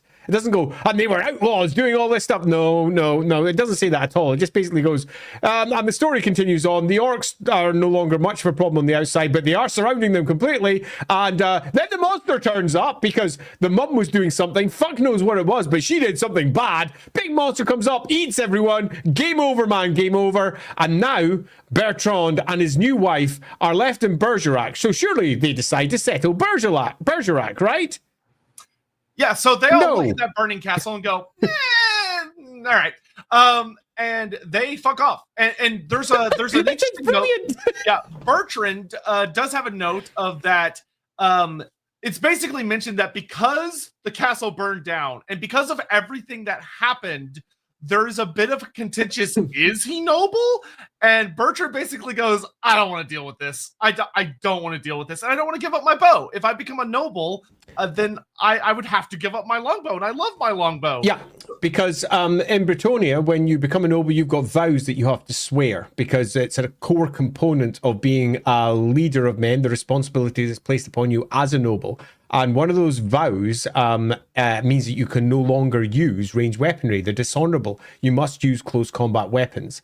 And that was antithetical to how Bertrand lived his life. He was a chap who loved his bow, and he was not going to pass it down, meaning he was not willing to take on those particular vows. I can imagine, if we're actually viewing this in reality, that there might have been a potentially deep conversation with him and his new wife as to how they're going to proceed, because the choice that they make is fucking mental. They're, loosely speaking, Bergerac at this point is being described as surrounded by greenskins. There are orcs on all sides. It is uninhabitable. That's how it's described. So they decide to leave. The truth of it is, though, that this uninhabitable area is where they had lived all of their lives. All of them, and it was so uninhabitable that they had made a successful attempt at holding off the greenskins, and they were no longer bothering them in the way that they were before. They didn't need to leave, they chose to. And they chose to because they figured they could make a better life out there as wandering outlaws going from place to place, like some sort of 1980s TV show, righting wrongs whenever they encounter evil. So if they arrive in a local barony, they and their merry band of men, all the peasants from their village et al., all the women, all the children, everybody else who's along with them, and it's probably not a small group, You're not talking like 30, 40 folk. It's probably a lot more than that. They arrive like this great wandering town. They spot local lords doing bad, and the background's pretty clear what they do. They kill them. Yeah, so a couple of little interesting last notes, and then we're going to start pulling apart aspects of the story here in just a second. But a couple of last little interesting notes is that, like Andy said, they wander off into the forest all together. They take everybody with them. Like, the whole area is abandoned. Everyone goes. And they are, despite the daughter prince, it's called a princess story. She shouldn't be a princess. But she shouldn't be a princess, but let's whatever. It's just a title. She basically attempts to pardon everything that happened, but they are immediately branded as outlaws. Yeah. The second they leave her land, her pardon means nothing, because it'll be whatever the local lords decide happens in their lands that matters. Yeah, and they run around as this large group that is very good at not being found. Somehow. Somehow. They run around, like Andy said, fighting brigands, fighting beastmen, greenskins, and dealing with unsavory sorts that rule over peasants. And they offer a deal, which is that if your land is ever in trouble and they don't think you're a bad guy, they will fight for you under the condition that you do not tax your peasants for 1 year. That's how you pay him, is that you don't tax your peasants for a year, that part is genuinely very interesting. Yeah, this entire section is very telling as to what they become, because the story of Bertrand le Brigand, moves from being one of an outlaw to being one of a champion of the people, and a champion of the people that many of the knights who are virtuous, noble, pure and strong, many of the nobles go, yeah, I'm on his side. But the other half of noble society goes, I'm not sure I am on his side. He's a fucking outlaw. He's a murderer. And he's a murderer. He has killed my second cousin and my second cousin's lover, the local sheep. He is a bad guy, and he needs to be taken down. And cut a long story short, he becomes a divisive figure. But he is a figure that's much more complicated than you might first think, because your first thought is, well, he's just a peasant outlaw. He's more than that, because he has been effectively ennobled and has not taken on a vow. So he is a dishonorable noble, but still to a degree a noble, who is married, if we go by the text, a princess. Now, if we go by the text, that means she's one of the highest ranking nobles that there is, other than the actual main dukes. That's also fascinating as a potential outcome, because there is a political connection here. He is a difficult figure. The Royarch himself is noted as saying that he wants to meet him to make his own mind up as to whether he's a good guy or a bad guy. He doesn't want to arrest him, but he wants to meet him. Other nobles, though, they send out questing knights after the fuckers. Well, even entire groups of them to hunt him down and kill him and all of the outlaws with them. Yet still, they go, and they go for long enough that the stories are they ask for this for at least a year and they stick with it, which means we're probably talking at least a decade, maybe 2 decades, at least, of them wandering around Britonia, hiding around in forests, killing greenskins, taking down corrupt nobles, effectively building up a big enough reputation that the king himself is speaking in court saying, I need to meet this man. This is no simple criminal, no simple outlaw. This is somebody who has become a mover and shaker in Bretonian politics, who is basically saying the king isn't doing his job at ensuring that the nobles are sticking to their vows. The people, the good people of Britonia, need us to do it in his stead. In many respects, you can see why the king is making a stance, because his authority is being challenged by the very reality of Bertrand and his big band that the peasants love. Really love and will uprise. And people who are looking for some sort of pre-revolutionary France almost have the first steps towards it with Bertrand the Brigand. He has become a figure that speaks to, we need to bring down this current establishment. And in many respects, it then makes you go, so where does this fit with the lady? The man who refuses to take vows. The man who does not become a part of the established cult of the lady. The man who stands apart from it all. Where is all of this fitting? Yeah, and it's King Lewin. King Lewin. It's King Lewin. King Lewin Lancashire. Yeah, Lewin wants to meet him. Lewin, and just like other knights, now Lewin has told knights to bring him back Correct. to him, and has sent out knights, but no one's And other people have just tried to unspecified, unnamed, so they never need to worry about it. But others have literally sent knightly assassins after him and his group. Yep. So if you can imagine Bertrand le Brigand and the sort of conflicts they're getting involved with, they're basically like the Incredible Hulk in that 80s TV show, or Highway to Heaven in that 80s TV show, or anything else, going from place to place, righting wrongs. They're like the A-Team, going from one town to the next town with their entire village. Fuck knows how that works. I imagine they sit somewhere else and the main group goes around wherever they're going, looking for trouble. They find trouble, and they try to fix that local trouble any way they can. And if that involves working with the local nobility, they are willing to do that. They're not anti-authoritarian per se. They are basically, we're good guys and we fight bad guys. And if you happen to be a bad guy, we will bring you down. And nobles don't like that, because the noble perspective is, you do what we say and that's it. And he says, no. We do what's right. And that's it, which is why he's so divisive, because many nobles just don't like anyone standing against their authority, regardless of how good or bad they are. Other nobles, though, particularly in Bretonnia, many of whom have sworn vows to literally put themselves in harm's way to protect anyone who fights for what is right and what is true. That's their raison d'etre. They have vowed to do this. And Bertrand comes along, and the local lord next door to him has just said, we're hunting that bastard down. Okay, he tried to kill my son. Okay, money on his head. And he goes, no. And he stops. And he walks out himself, because he's sworn a vow and stands before the incoming knights. You have to stop. I will protect this man. He was doing the lady's work. He was doing what's right and true. He is one of the most divisive figures that Bretonnia has to offer, because he is making Bretonians fight Bretonians in a way that, if he didn't exist, wouldn't happen. So there is an interesting set of questions that you can pose around this if you wish to do so. Yeah, and I would further add that what's really unique and fun about him is this isn't like a Malobod situation where you have someone who's like, the lady is evil and I'm rejecting the system. I'm going to tear the whole system down. Like, he is a worshiper of the lady, and he works within the lady system. One of the things that's interesting is that we don't actually get the perspective of like what the damsels or the prophetesses or the Fey Enchantress think about him.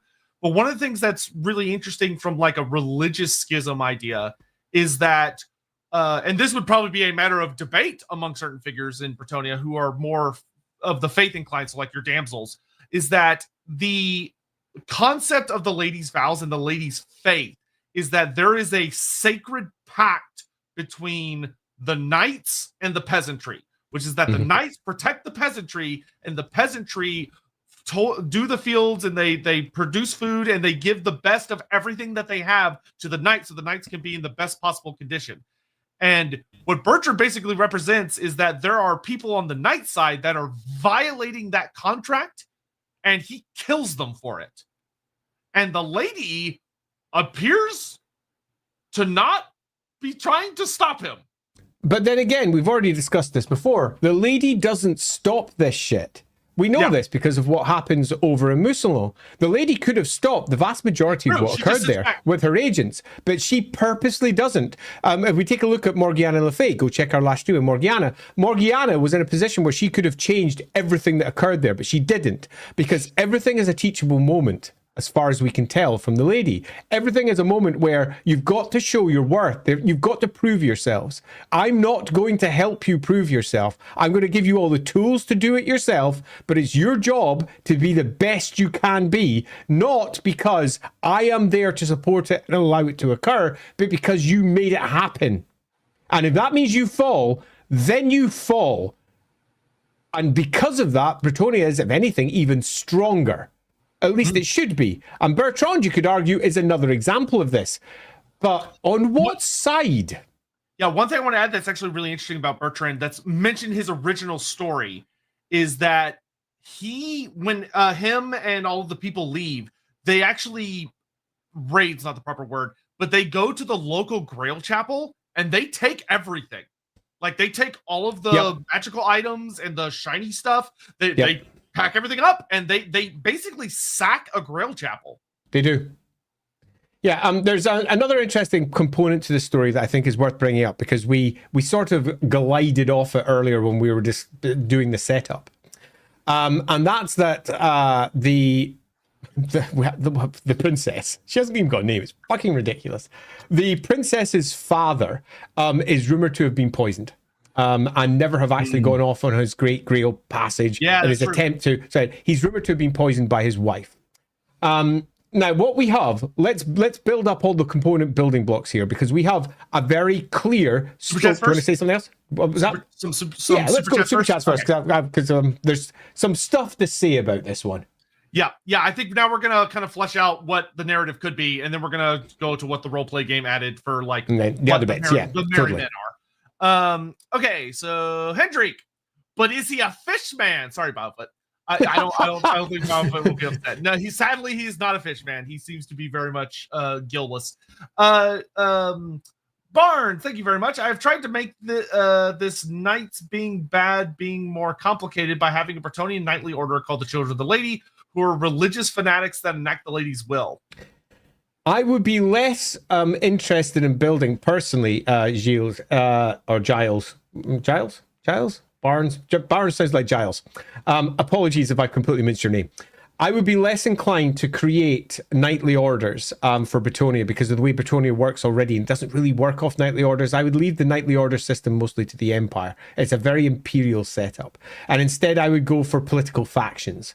For example, we don't need orders of anything to run politics in the UK or in the US or in any place. We just have political parties. And political parties are nothing more than expressions of certain points of view. And you tend to find before the political parties formed that instead it was just people had banks of thought, and people either supported the crown or didn't support the crown, or supported individuality or didn't. I would instead go with political groups that don't necessarily have a formal name, but you can definitely formalize with a name to understand it for yourself if you wish. But I would probably go for those over building something that's a direct, proper order. It formalizes it a bit too much. And if you're looking for a good name, often whoever is the strongest proponent of this view, they get named after him. Say, for example, one of them is called Charles. It's the Charlian way of dealing with this.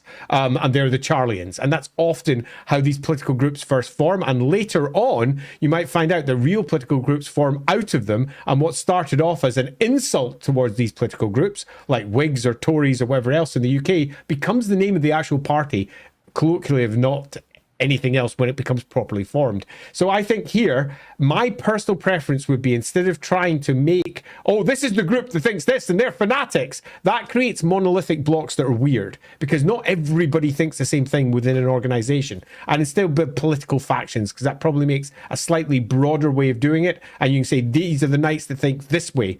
These are the knights who sworn this vow and do very, very hard to live their life this way. These are knights who instead think this, and do lots of different factions, because then it feels more complicated and more real. Because if you think of you and all your friend groups and how they interact with each other, you probably got friends that you think are, stubborn or friendly or likely to support you no matter what you do. Others who will be dismissive and sit on the side.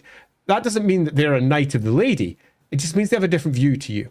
And when you get people moving up onto the bigger scale, so rather than micro, a small friendship group, now moving to the macro, all the different groups that are working towards influencing an overall kingdom, they're similarly not normally formalized with such groups, unless it's a society that works off formalized groups, which, for example, the Empire does, but Bretonnia doesn't, which is why I try to avoid it. Yeah, and I would say that when you're dealing with Bretonnia, remember that Bretonnia has a really strong concept of individualism when it comes to like the noble class and their knights. They don't tend to group up as much like that. It's much more about what's your personal journey, how far have you made it along like the path, and because of that, their human flaws tend to be very exaggerated. A lot of them live in bubbles before they go out to earn their knight errantry, and they're like, it's all glory and killing. And they think that serving the lady is just through the doing violence, which leads them down some really dark paths. A lot of Bretonnians, because they're so deeply sheltered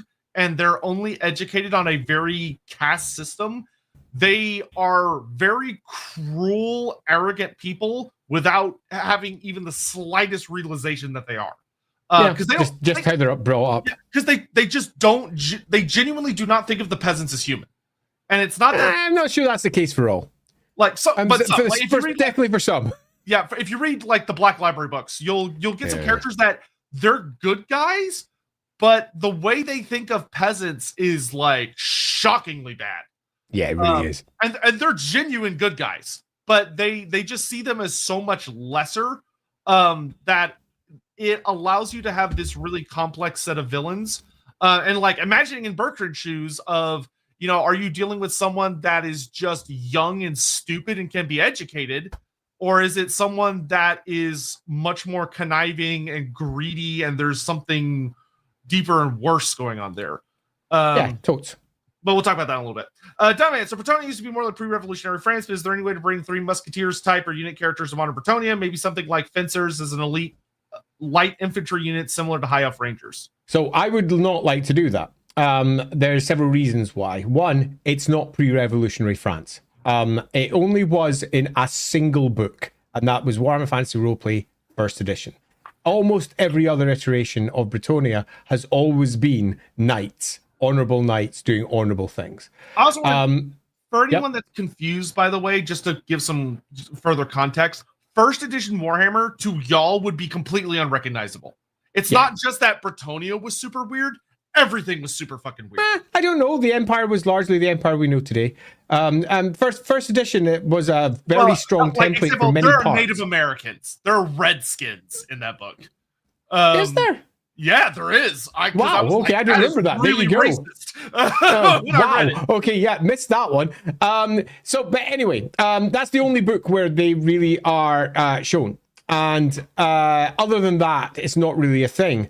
And there are several established groups of fencers already in the Warhammer world, and you tend to find that when you're trying to create something interesting and new, you don't dial into the things that other people already have. Estalian Destros, for example, they're marked. Valencor, all of his crazy schools of fencing over in the Empire. I'd go with Stallion.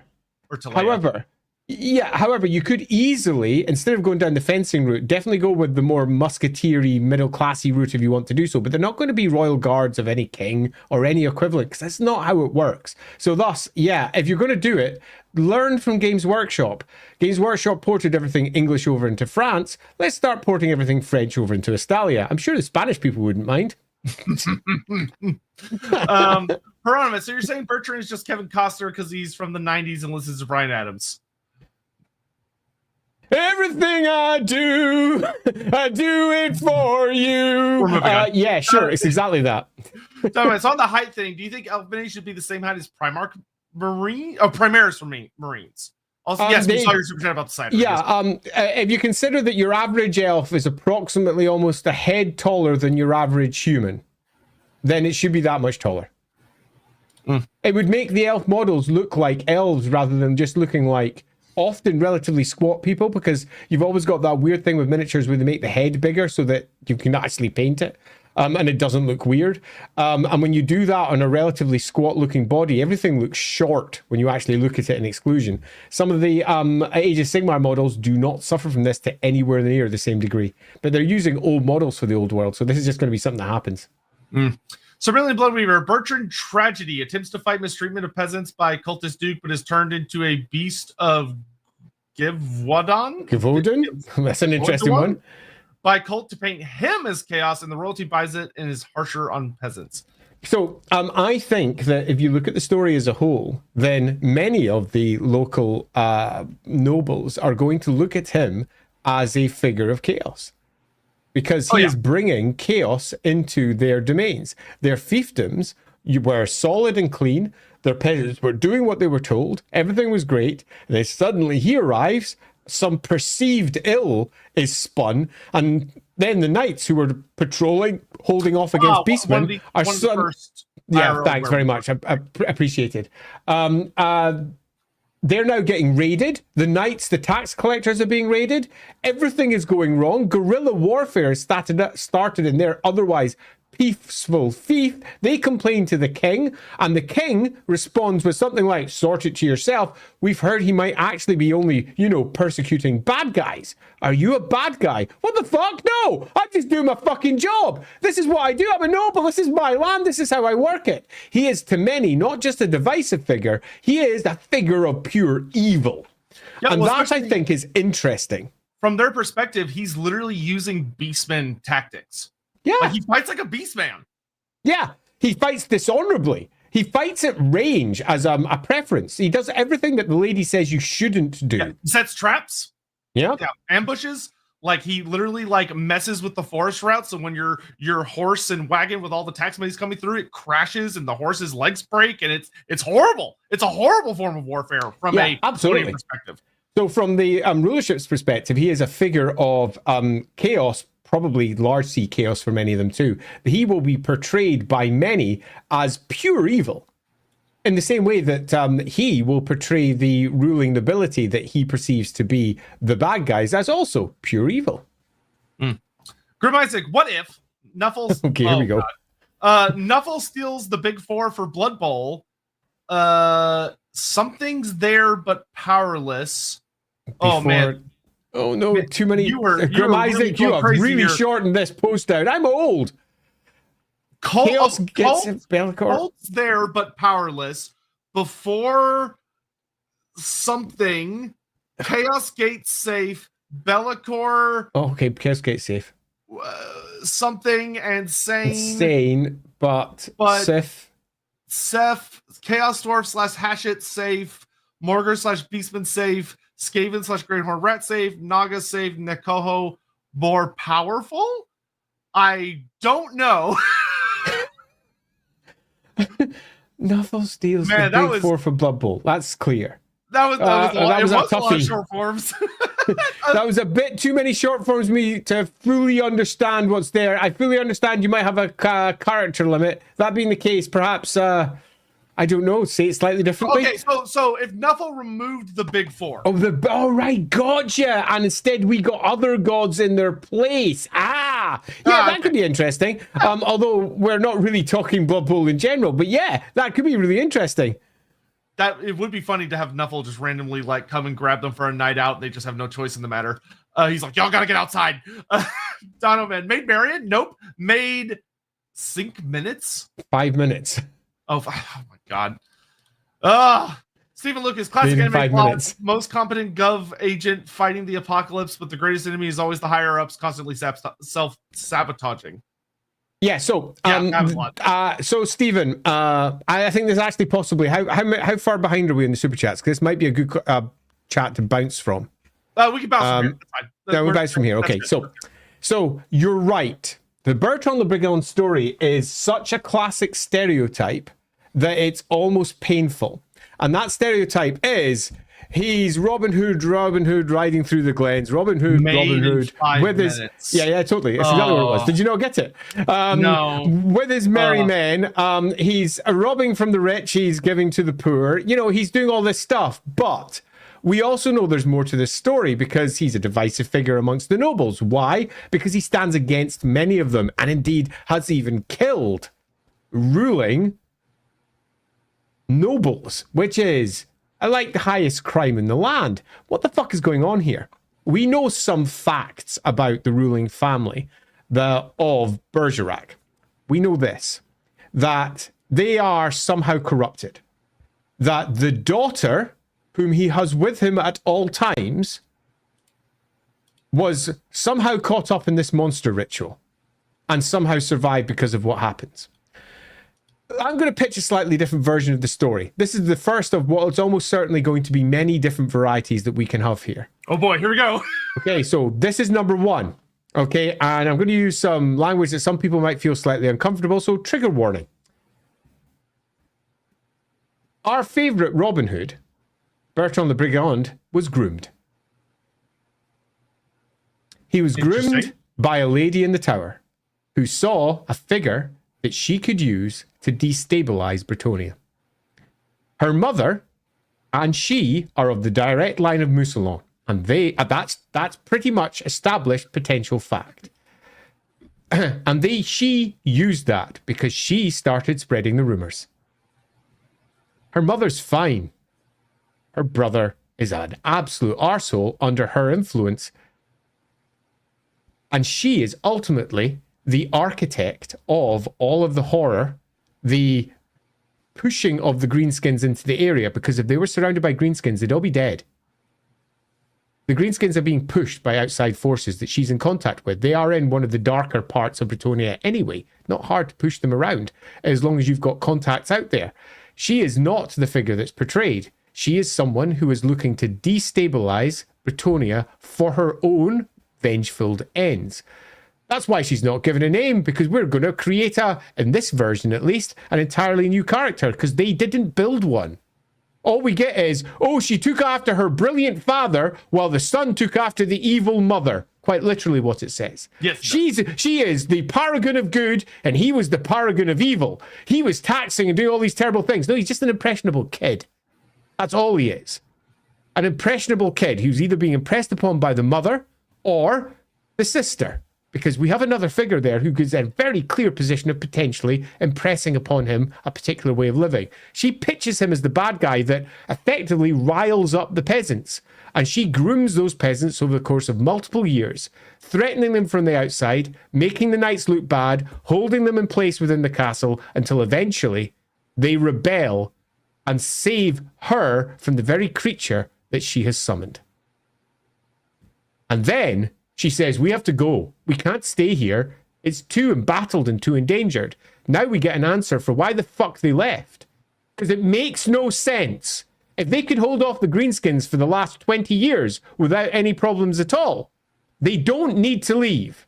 They don't. They can hold off. They can shore themselves up in a new castle, build one if necessary, protect their homes.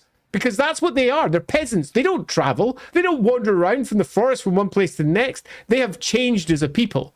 As a group, they have had to be moved from what they were into something new. And the figure that did that was Bertrand. But why did Bertrand do it? We got another potential story coming for a different version of Bertrand. But in this first version, we've got a figure who has clearly got an opportunity to turn them into what they become, which is one of the most destabilizing parties in Britonia. There is nothing like this. Nobles are fighting nobles. Peasants are uprising across Britonia in a way they weren't. They are the new agitators. They are the new freedom fighters against the tyranny of what is ultimately a group of nobles who swear oaths to protect people. And they have been turned into the evil bad guy by this group. And they are finding examples of that because of human nature. There's always going to be examples. And they're using those single examples to say they're all like this. Nobles are bad. We've even got one with us. That is one reinterpretation of a story that completely matches everything that we have and allows us to add a bit of complexity to it. Now, if you want to add proper complexity, you wouldn't make this chaos. Because chaos would be the story that Games Workshop always chooses. Now, as I say, this story is too stereotypical. It's too Robin Hood. It's too obvious. So whenever Warhammer is telling a story, we always try to look at it and say, what can we do to make this interesting, exciting? And ultimately, the story here would be the story of Bertrand figuring out that he's being used.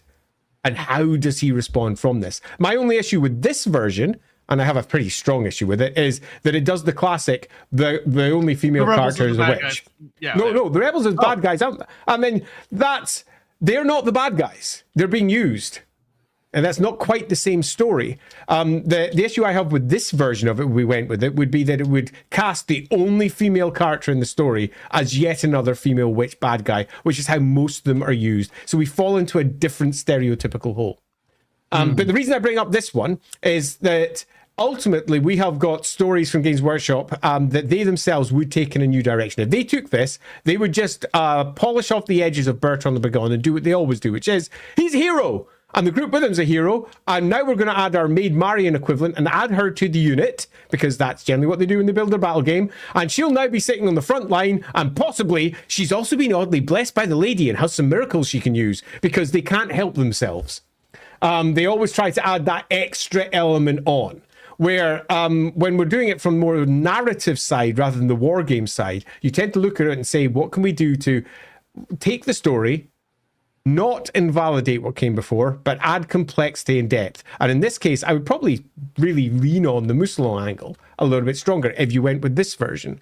And you would say that it is really a really upset, disenfranchised noble from Mousillon who doesn't believe that everything that happened in the past was evil and wrong, because they've got their own stories that were handed down to them. They believe that they were in the right because everyone's a hero in their own story. And she is ultimately looking for a way to destabilize Bretonnia and maybe even reclaim Mousillon for themselves and bring it back to its former glory. That would be one way of taking it. I wouldn't choose this story, though, which is one of the reasons why I picked this one first. I think it's a good one, and I would choose it for a roleplay game. Definitely for a roleplay game. But I wouldn't choose it for the story that I would tell if I was controlling Warhammer, for example. But I think it adds a lot of complexity to an otherwise relatively boring story of yet just a Robin Hood copy paste. Now we've got ourselves a group that are being manipulated and used to try and bring down the central core pillars of what Bretonian society is. And they think they're doing good work. And they are. That's the important part of what makes this story work. The rebels are not bad guys. They are good guys. And they're being manipulated because of their morals, because of what they stand for, to cause division. And in many respects, it's a lovely metaphor for left-wing politics as a whole, where left-wing politics tend to go, I'm just better than you at doing this. See, you can't do that over there. No compromise. Where they often spend more time attacking each other than they do the people who should be the target point of their vitriol for their different belief standpoints. So that would be one way of doing it. Yeah, that would be that would actually work very well as a very interesting. I think in many ways they'd be a rival almost to Malabad. But is she the most beautiful ever? They don't directly say that, but probably. I think they actually say something along those lines. But so yeah, I think me personally, if you wanted to run with this story, the novel would be she is basically a bad guy who is converted to good guy by the end. So there's a longer story here where Bertrand Le Brigand and what she's standing for, effectively, he wins her over to his view, which is doing it for the good reasons, as she sees all the good that's potentially coming from it, as she sees what they're doing as not necessarily what she originally pitched it as. But there's going to be a horrendous bit when he finds out potentially her true character. How does that unfold? It's awful. The fun there especially would be how their story, like, especially if they're ending up going towards that Mousillon arc, what happens when they clash with Malabad? Malabad being like, hey, we should be on the same team, but seeing just what he's willing to do in order to have victory, which is like a way against their moral code. Even though I also think quite interesting as well when what Malabad would refuse them, and also our princess has also moved her position, because everybody grows through the course of telling stories, and her initial standpoint will develop through what eventually becomes, it starts off of, I'm using Bertrand to get what I want, which is why she is the one who initiates the relationship. It's a nice way of twisting that particular relationship at its starting point, because she was the one that was lusting down from the tower. Or alternatively, she was the one that was watching him from afar and figuring out how best to turn him into what she needs. And then through her exposure to him, the marriage, all the things that they do together, she shifts her position to actually know the work that Bertrand and I are doing is more important than what we set it up for.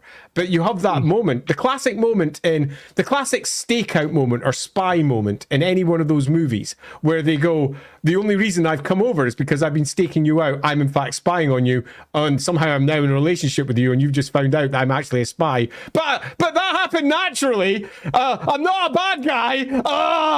That's sort of that moment. I've fallen in love with you, Bertrand. I believe in everything you believe in. It started off wrong, but now I'm here. What do we do? So yeah, there's lots of fun parts to this, but it's quite different to she has a an evil purpose that must be seen through, and turns into she is somebody who grows just like everybody else does through the story. And I think that could be more fun. Mm-hmm. Yeah, there's interesting that just to bring up this one, just to say to Rathi, or alternatively Marathi too. No, Marathi never changes her view.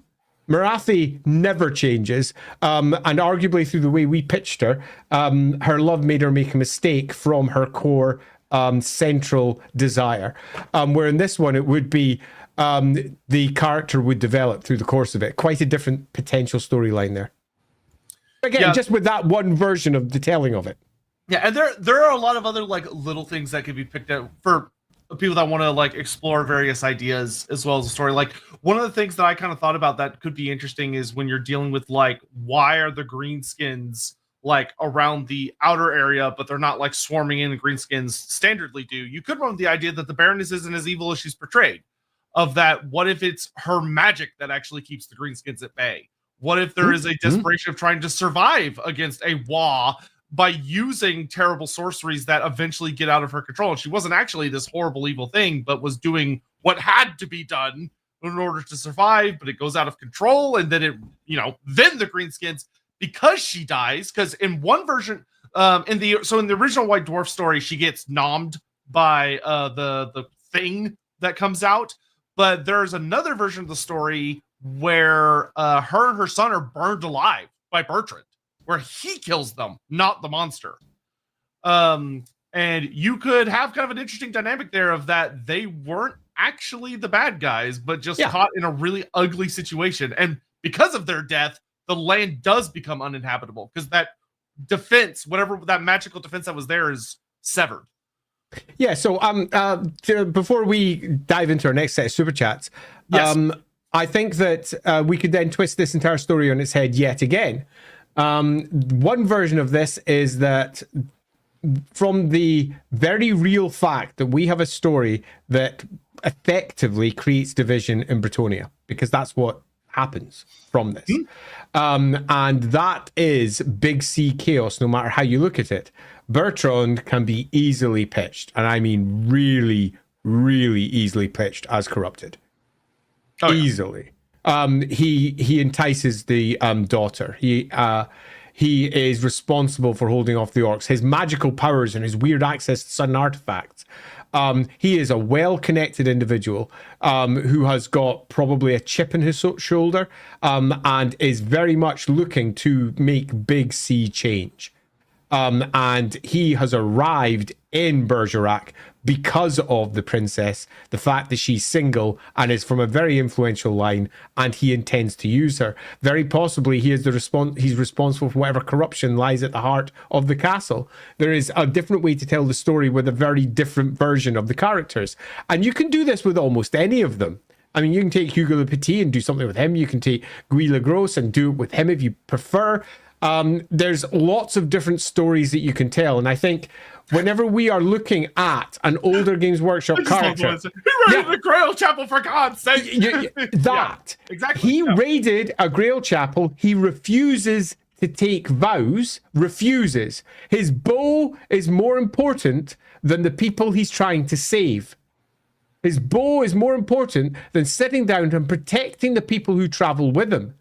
He could have the entirety of the state behind him, as much as the state means anything in the realms of Bretonia. But he would have the entire state religion behind him. He does not do that. He's proud.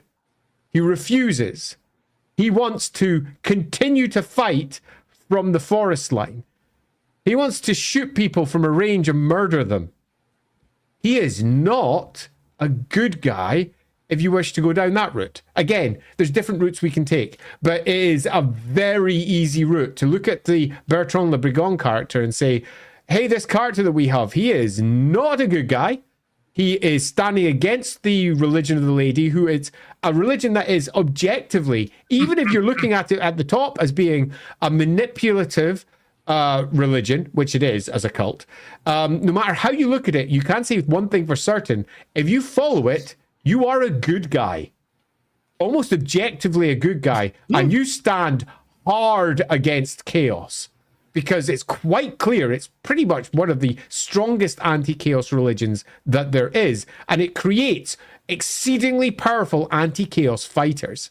They're very, very good at what they do, and the focus on close combat utterly disarms one of the primary weapons that chaos have, because chaos fucking nails in close combat.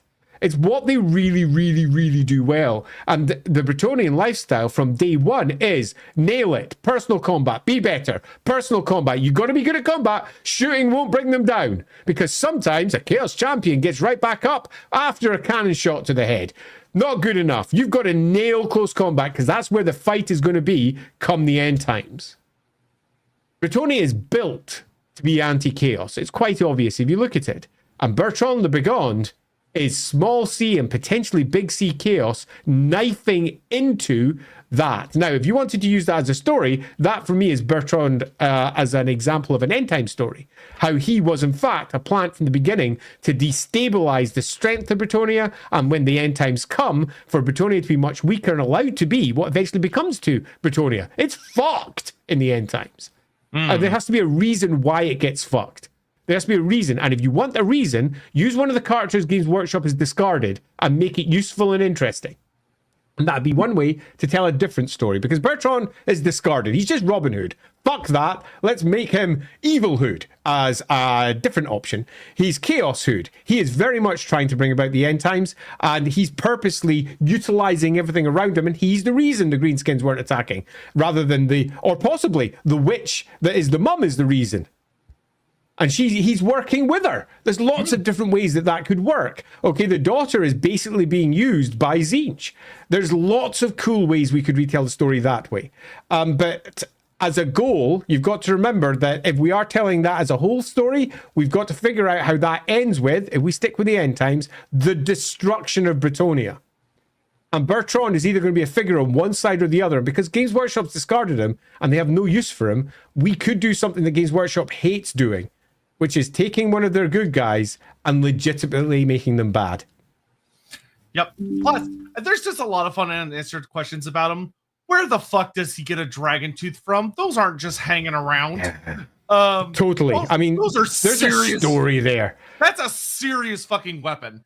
What did he take from the Grail Chapel? It says he takes sacred relics, but it doesn't say what he takes. And we get no list of them in their artifact choices that they can take. So, I mean, what the fuck even are they? They have clearly stolen something.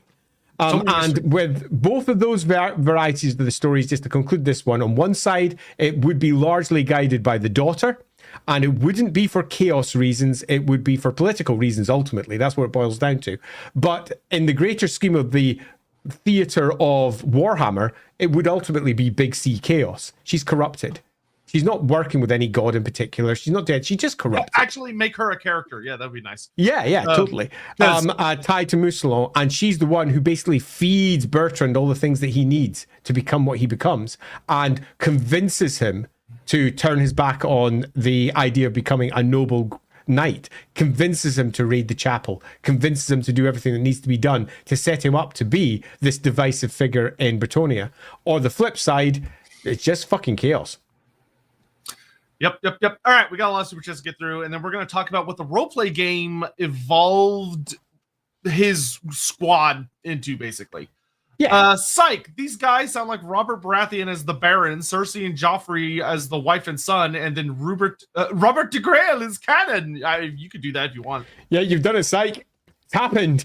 Martin de Crescent, the original Flappy Bird. Yeah, this creature, this literal one-eyed massive monster that rises out, it feels like a plot device rather than something that happens, because it's dropped like almost a Deus Ex Machina into the middle of it. We need to make the story happen. Yeah, once again, to be 100% transparent, its literal name is Great Flapping Monster of Chateau Mall. Like, what?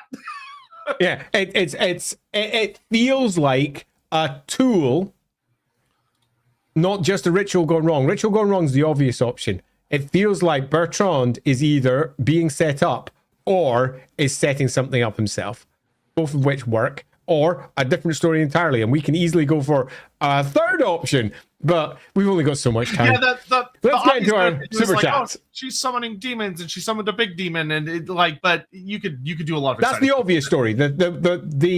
The last story, if you want, if we're going to stick it on just 3, is the story that it actually tells, which is the mother is bad, the daughter is good, the son has gone bad, the daughter is trapped, Bertrand, shining peasant that he is, somehow gets hold of some random magical artifacts, fuck knows how, kills the big, huge, massive Flappy Bird monster that's summoned by the mum for reasons that are unspecified. This is the actual story, but yes. Hey, let's just run with it. Saves the daughter, who gets who gets caught, pardon me, by Hugo Le Petit. They all run off into the forest with the entire village and then wander around Britonia righting wrongs. That's the actual story. And if you like that story, run wild with it, because it's quite a fun one. But it is a story that we've heard many times before in TV shows and all similar, which is why I've offered... Add some spice. Yeah. That's why I've added 2 completely different potential readings. One where Bertrand is a bad guy, and one where the unnamed noble lady is a bad guy. Markai, first super chat. Well, welcome and thank you so much. Hey, my so much. Pressing Night hero back when Lorebeards was an alpha.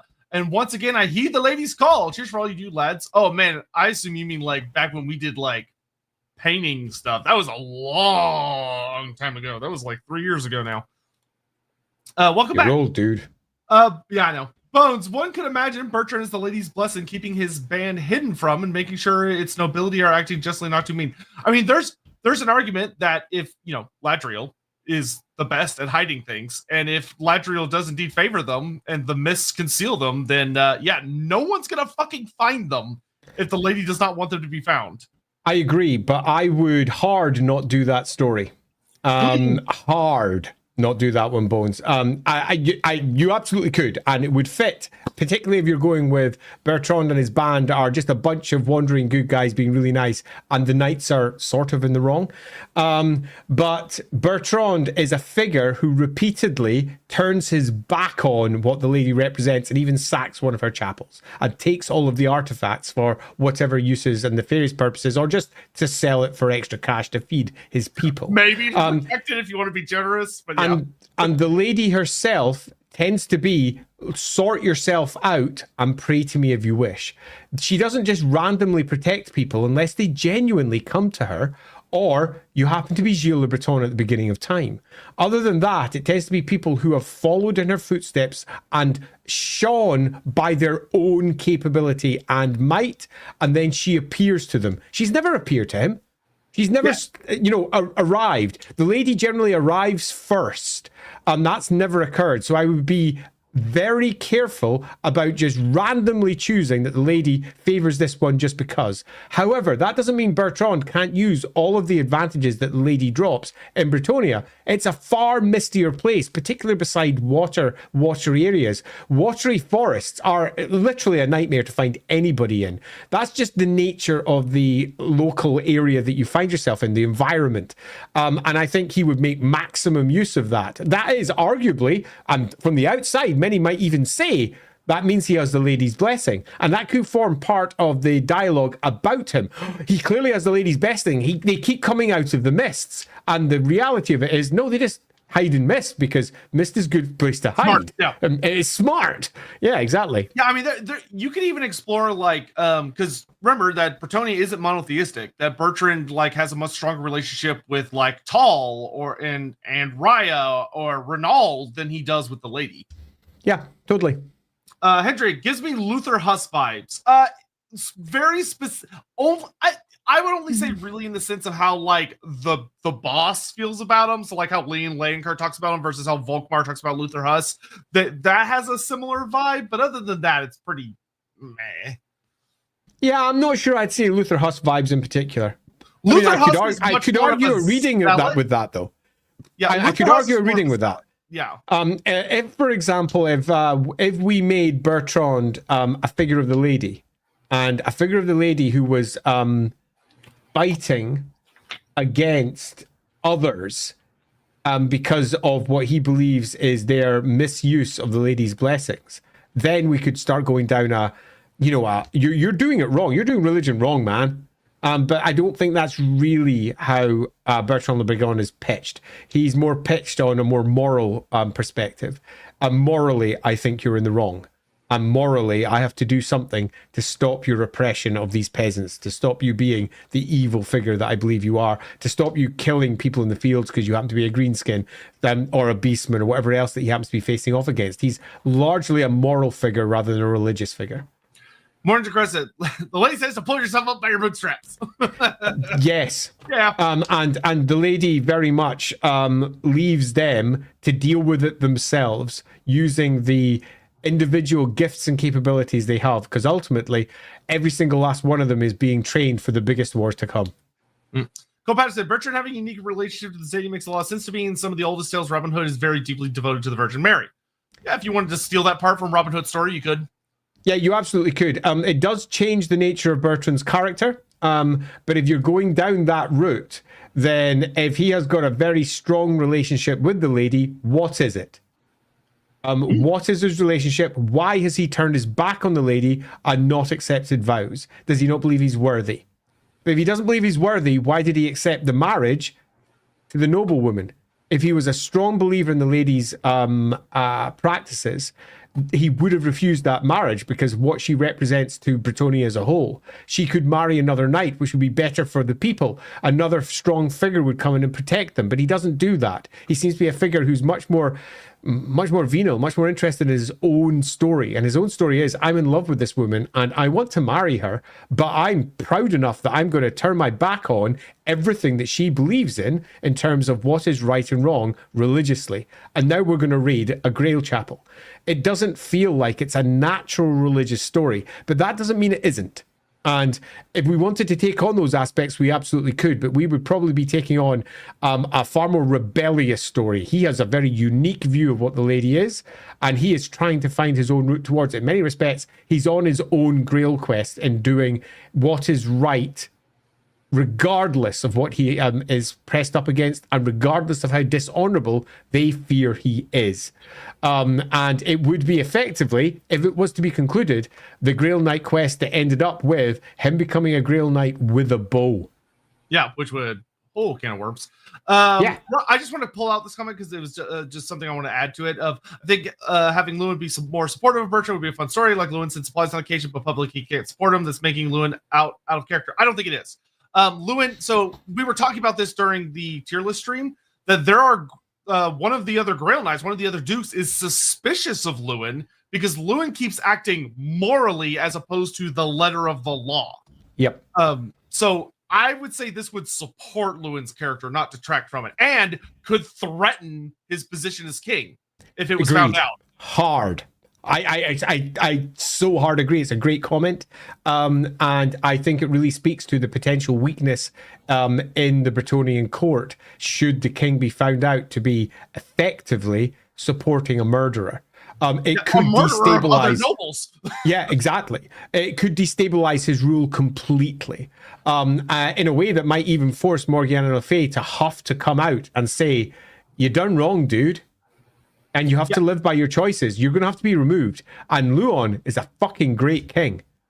Yeah, what sort of victory would that be for whomever it is that's behind Bertrand, assuming you want to put someone behind Bertrand?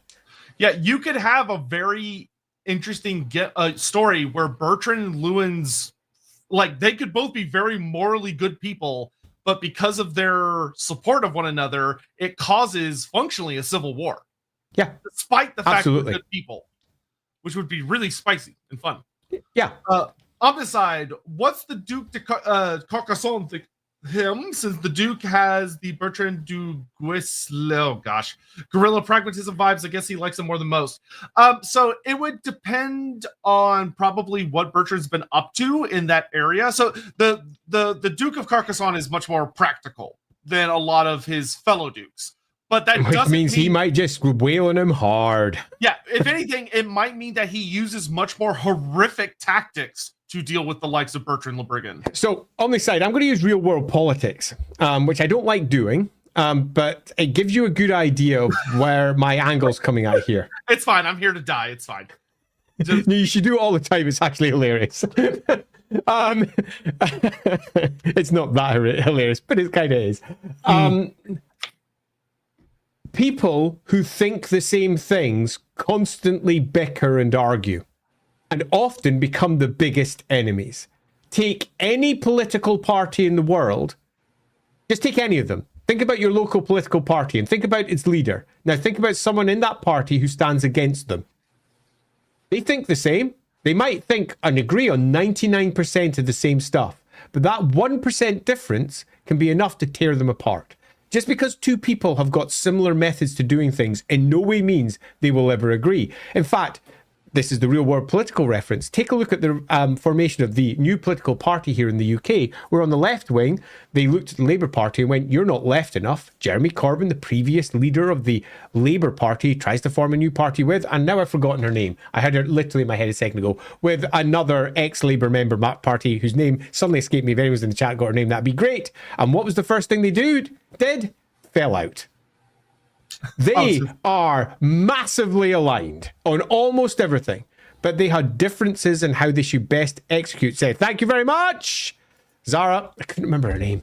Zara Sultana. She's brilliant. I was gonna say, part of my brain thanks very much. So Zara, and the pair of them agree on almost everything. The first thing they did was they disagreed fundamentally on how things should be done. She saw him and his network of friends as an old boys club. He saw her and what she was attempting to do is trying to take control and do things differently. There's lots of differences they had, but ultimately they thought the same stuff. And yes, as it stands, they've sort of got over their differences. But this in many respects shows how hard it is to get people to work together sometimes, and why certain groups of people, particularly those who have got something they're fighting for, will fight tooth and nail over minutiae that often don't matter. And that minutiae is what brings down these groups. And Bertrand, in many respects, is a figure who overrides that sort of thinking, because he is a leader who says, no, we're just going to do what we have to do, regardless. You either stay with me or go. And most stay with him. He's a charismatic man. And the picture that I did for him, I pitched him in his slightly later years to show that he'd been through and built up that reputation. And the next part of what our stream is going to be about, which is what comes after, what some of the repercussions of what he's done. The roleplay game runs with this a little bit. And that requires him to be a little bit older, which is why I did a slightly older picture of him. God sent me to make shit worse. Haha, me too. Idea, could the Bretonni be descendants of slaves the elves left after the War of the Beard? There is no indication that the elves of the old world were taking human slaves in the old world at that point.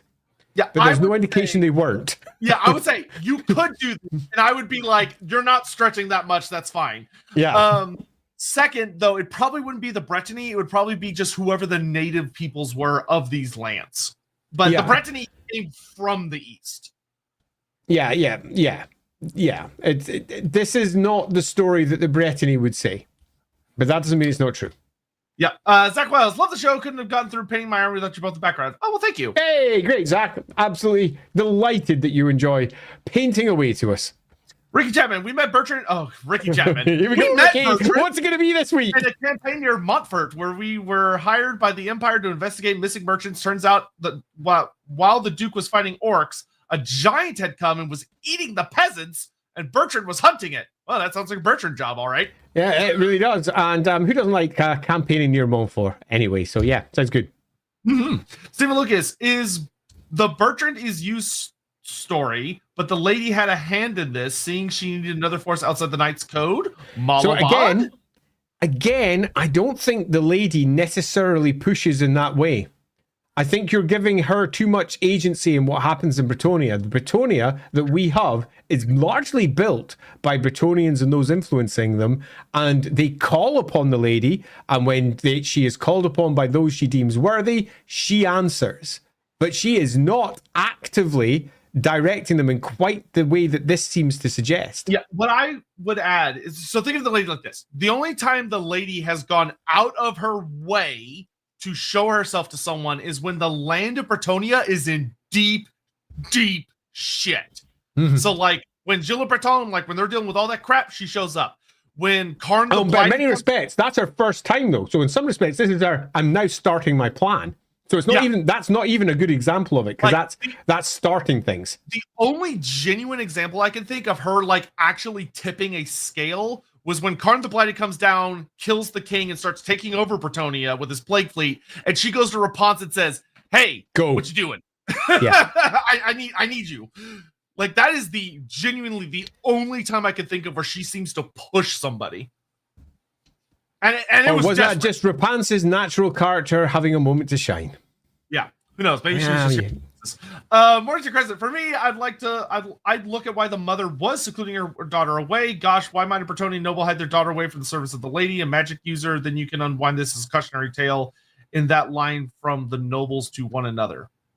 I mean, yeah, you could definitely make an argue that the daughter is perhaps a witch. It would be a standard story to take, and that the greenskins and all the monsters and all the rest of it around it are effectively there to help protect her daughter, her bloodline, from the arrival of the lady's minions. And the daughter has been taught, as has the son, that the lady and their various rules and the rights and responsibilities of the nobility are not correct.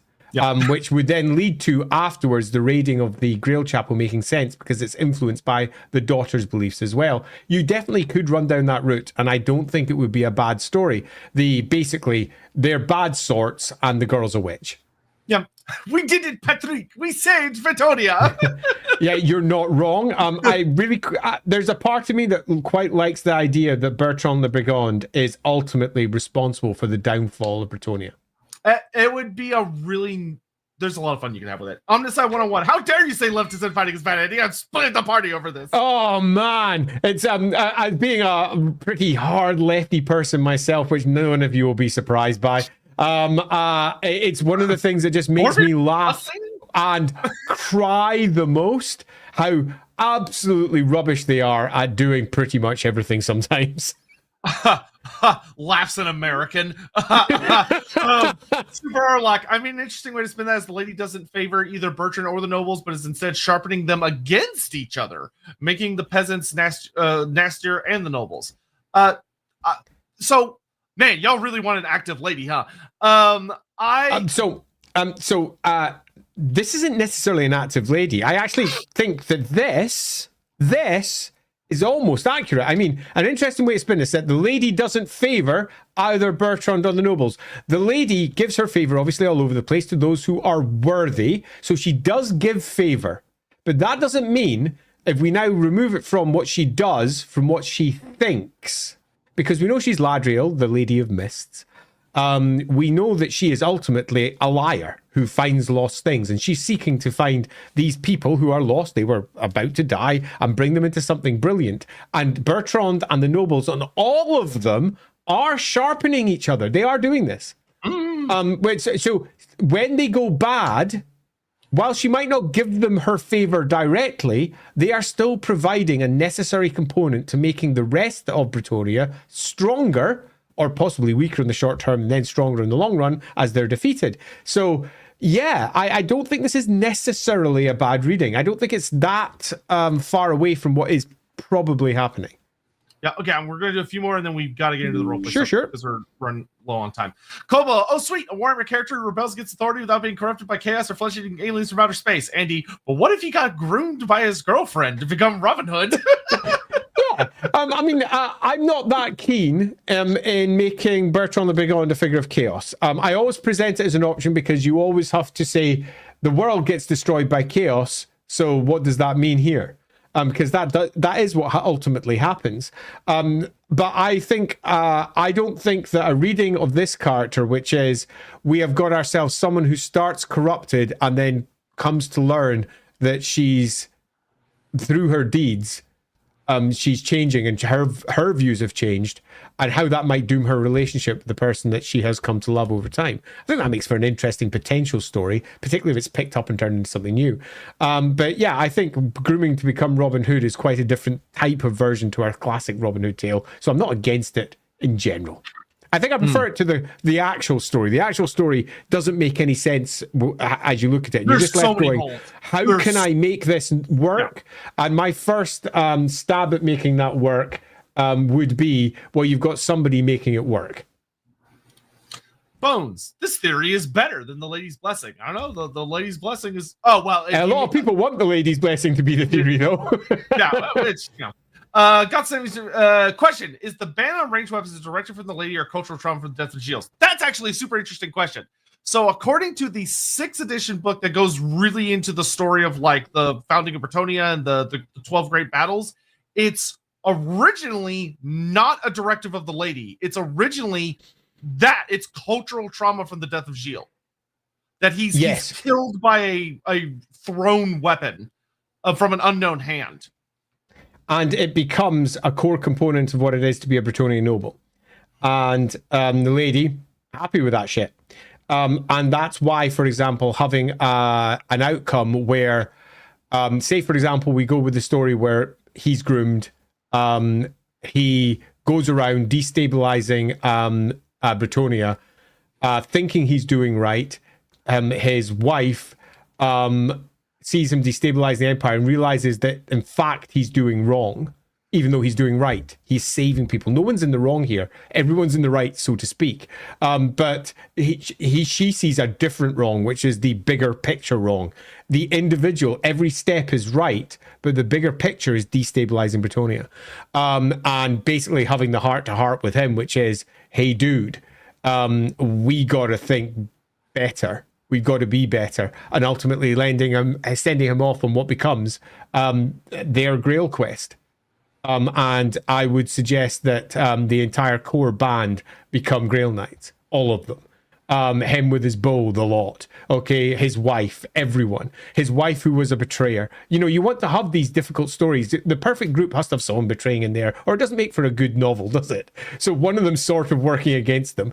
And they all, at the end of it, prove themselves worthy and show the nonsense that is Bretonian core, as you put it, was it cultural trauma? The core cultural trauma that they have at their heart is a nonsense and is not actually what the lady demands. It's what Bretonia demands, and he comes out the other side with a slightly different version. But that would be one way of doing it, because they are doing the good work and they prove themselves. And ultimately, that's all that you need to do to find the lady. That's what you need to do to find the lady, which means by the very nature of how the lady works, if they took that to its ultimate culmination point, they would almost certainly become Grail Knights, which would be a very interesting story. They wouldn't perceive themselves as knights. They wouldn't be wandering around in armor. They wouldn't be Grail Knights. They'd be more like seekers of the Grail who had succeeded. They would just be those who had supped from the lady's chalice and been blessed because they had done right by Bretonia. That would be a different reading of it, though. Yeah. All right. So, in the interest of time, because there's still a good number of super chats to get through, so I'm going to go ahead and put a quick little pause on that and get us through the roleplay stuff. Because there are a couple interesting developments here that I would not be surprised to see be used for when this story, I think, rather inevitably gets picked back up. So there were 2 books that came out for Bretonia that influenced a lot of. Bertrand himself does not make a reappearance until 4th edition, which is very, very recent. But in 2nd edition, Warhammer Fantasy Roleplay, there were 2 books that kind of took the concept of Bertrand the Brigand and his the Bowman of Bergerac and ran with it, which was of course, the Knights of the Grail book, and then the big Master Career Compendium. Which is some really fun things, because the Career Compendium, if you've never picked that up, that is such a fun book. It is silly.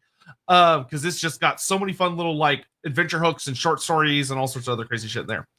But basically what they did is that when they were developing the Knights of the Grail book, they decided that they were going to take the Merry Men and basically make them serious instead of just kind of like it's Robin Hood's Merry Men, and then move on. And so they introduced what's called the Haramalts.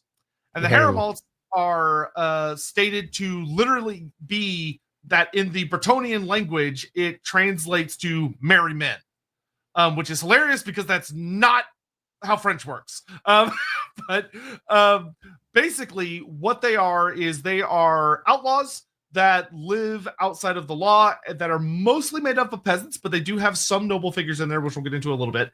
and they live by a very particular code, to the point that they basically have their own version of the vows, but for their purpose, which is that, so the code of the Heramalts is that you have the first code: do not harm the innocent. You cannot fight for justice by unjust means. Uphold justice where law has failed, which for them basically is that they're not allowed to kill innocent people, like no matter what.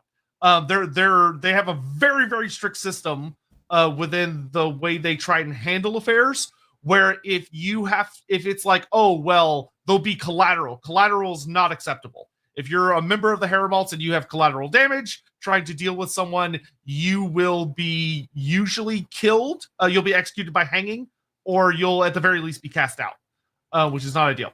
The second code is take the excess from the wealthy to feed the starving. It is no harm to lose money that you do not need. Be true to your fellows. Betrayal is a foul deed worthy of greenskins and beastmen. So they're supposed to trust one another. They have a very strong trust code, and stealing money they don't consider a sin because they think if you don't need it, then you shouldn't have it. Third code: ask no questions of your fellow's past. Every Heramalt has his reasons for fighting and should be judged on his actions now. This one is actually fairly interesting when you delve into like the story hooks and stuff that they give you, because there's a whole bunch of stuff about how sometimes you'll have people that did some really nasty shit in their past lives, but are genuinely trying to redeem themselves and turn over a new leaf, and the Heramalts give them a chance to do that. And it is strictly forbidden among the Heramalts to ask about one another's past. Like, it is a punishable deed. Not with death, but you will be in trouble. And then the final one is, and this one's actually sensible, which is reject the ruinous powers and fight them even alongside tyrants. So the ruinous powers, they're like, yeah, like we hate like the big bad greedy knights, but the ruinous powers are kind of the super big awful stuff.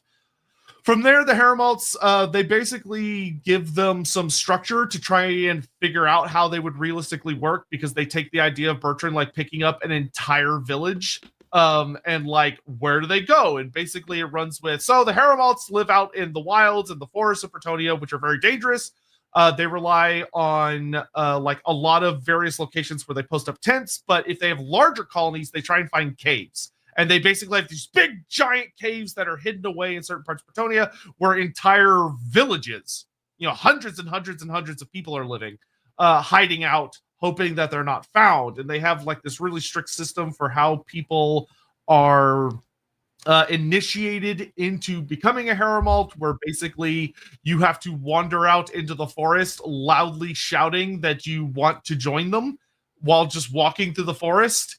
And if you survive for long enough, because you're going to attract the attention of things like greenskins and beastmen and beasts and other horrors by shouting very loudly in the extremely fucking dangerous, go back and watch our tier list stream, Forest of Bretonnia, if you survive long enough, they are willing to come and chat with you. And then they put you through this program where you're basically put into various splinter cell groups, because they know that a lot of nobles and assassins are looking for them. So they run you through a bit of a program through splinter cell groups. So if you betray your fellows and you actually end up being an assassin, you only get a couple of people killed, or hopefully they find you out in time.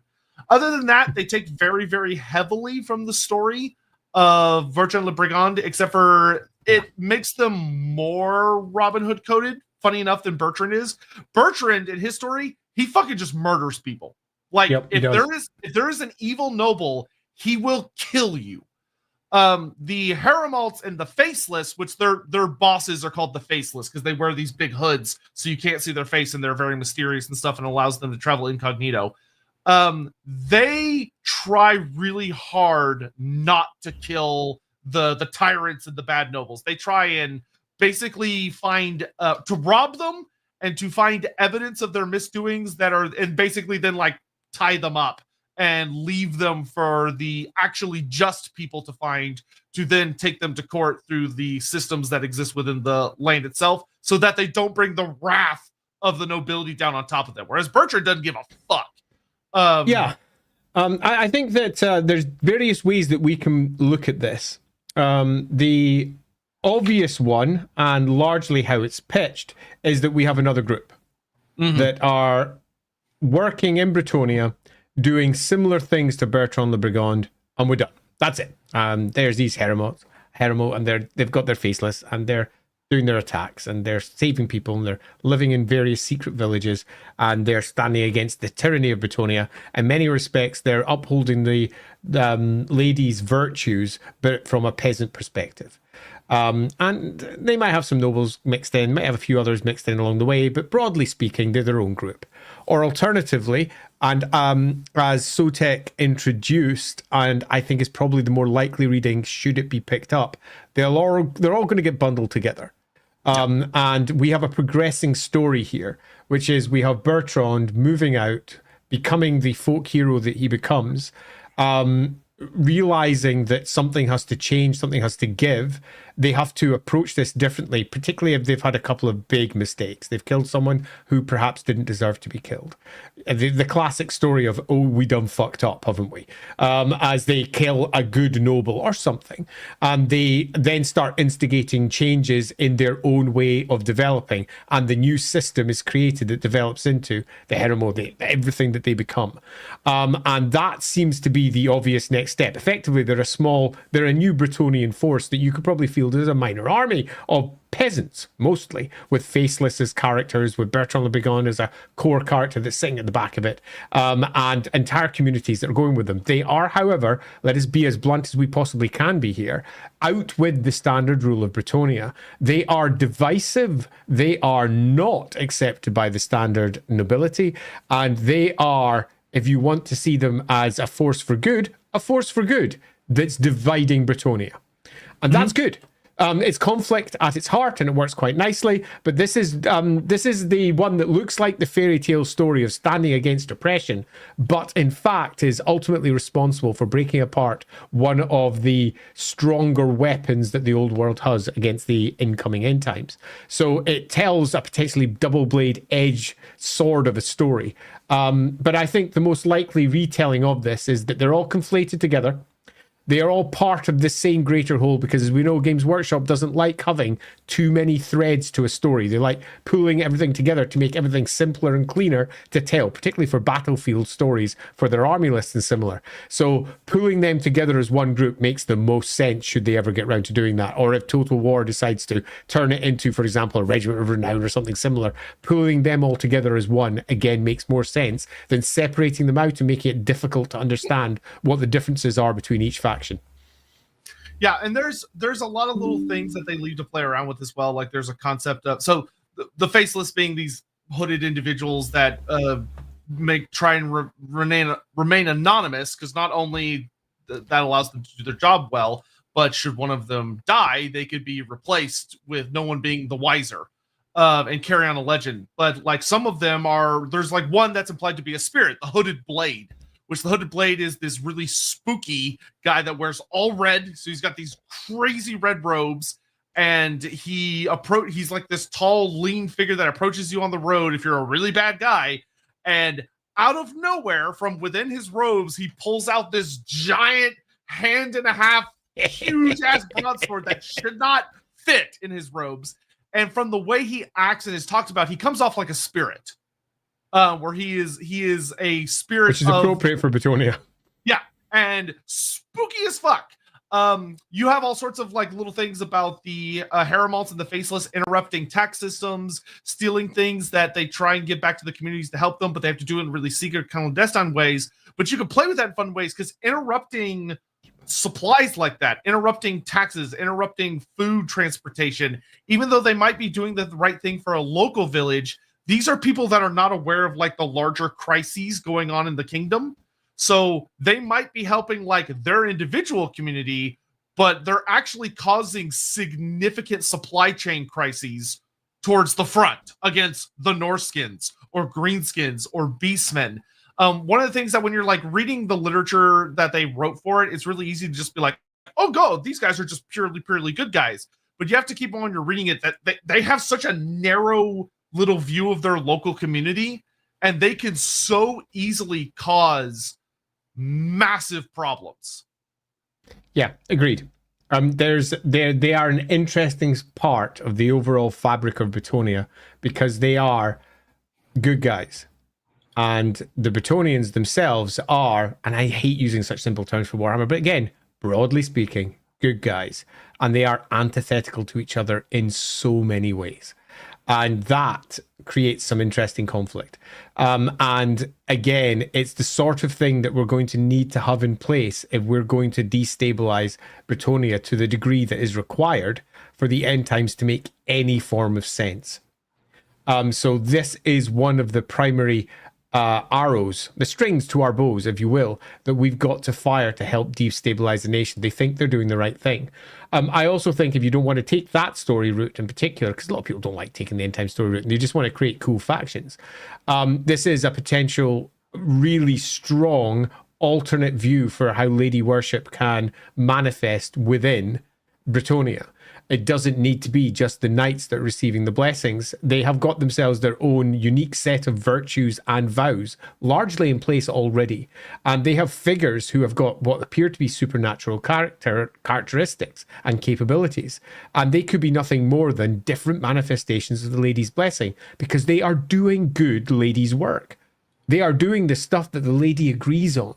And that's quite important when we're pitching what they are inside the communities of Bretonia. And it would be almost heretical from the perspective of most nobles to consider that these people might actually, these rebels, these peasants who have gone way beyond their station, are somehow blessed by the lady. Nonsense.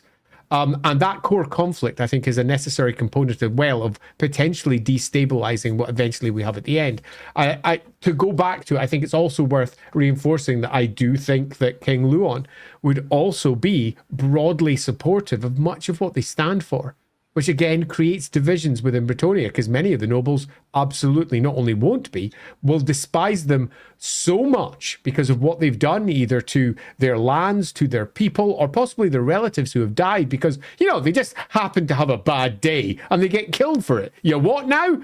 No, they were evil and wrong and they become bad uns. But people don't think about that about the people they know, because they only see the face that's offered to them, not the face that's offered to the peasants. And the face that's offered to them would be, you know, the nice guy at court who likes to wax into poetry sometimes.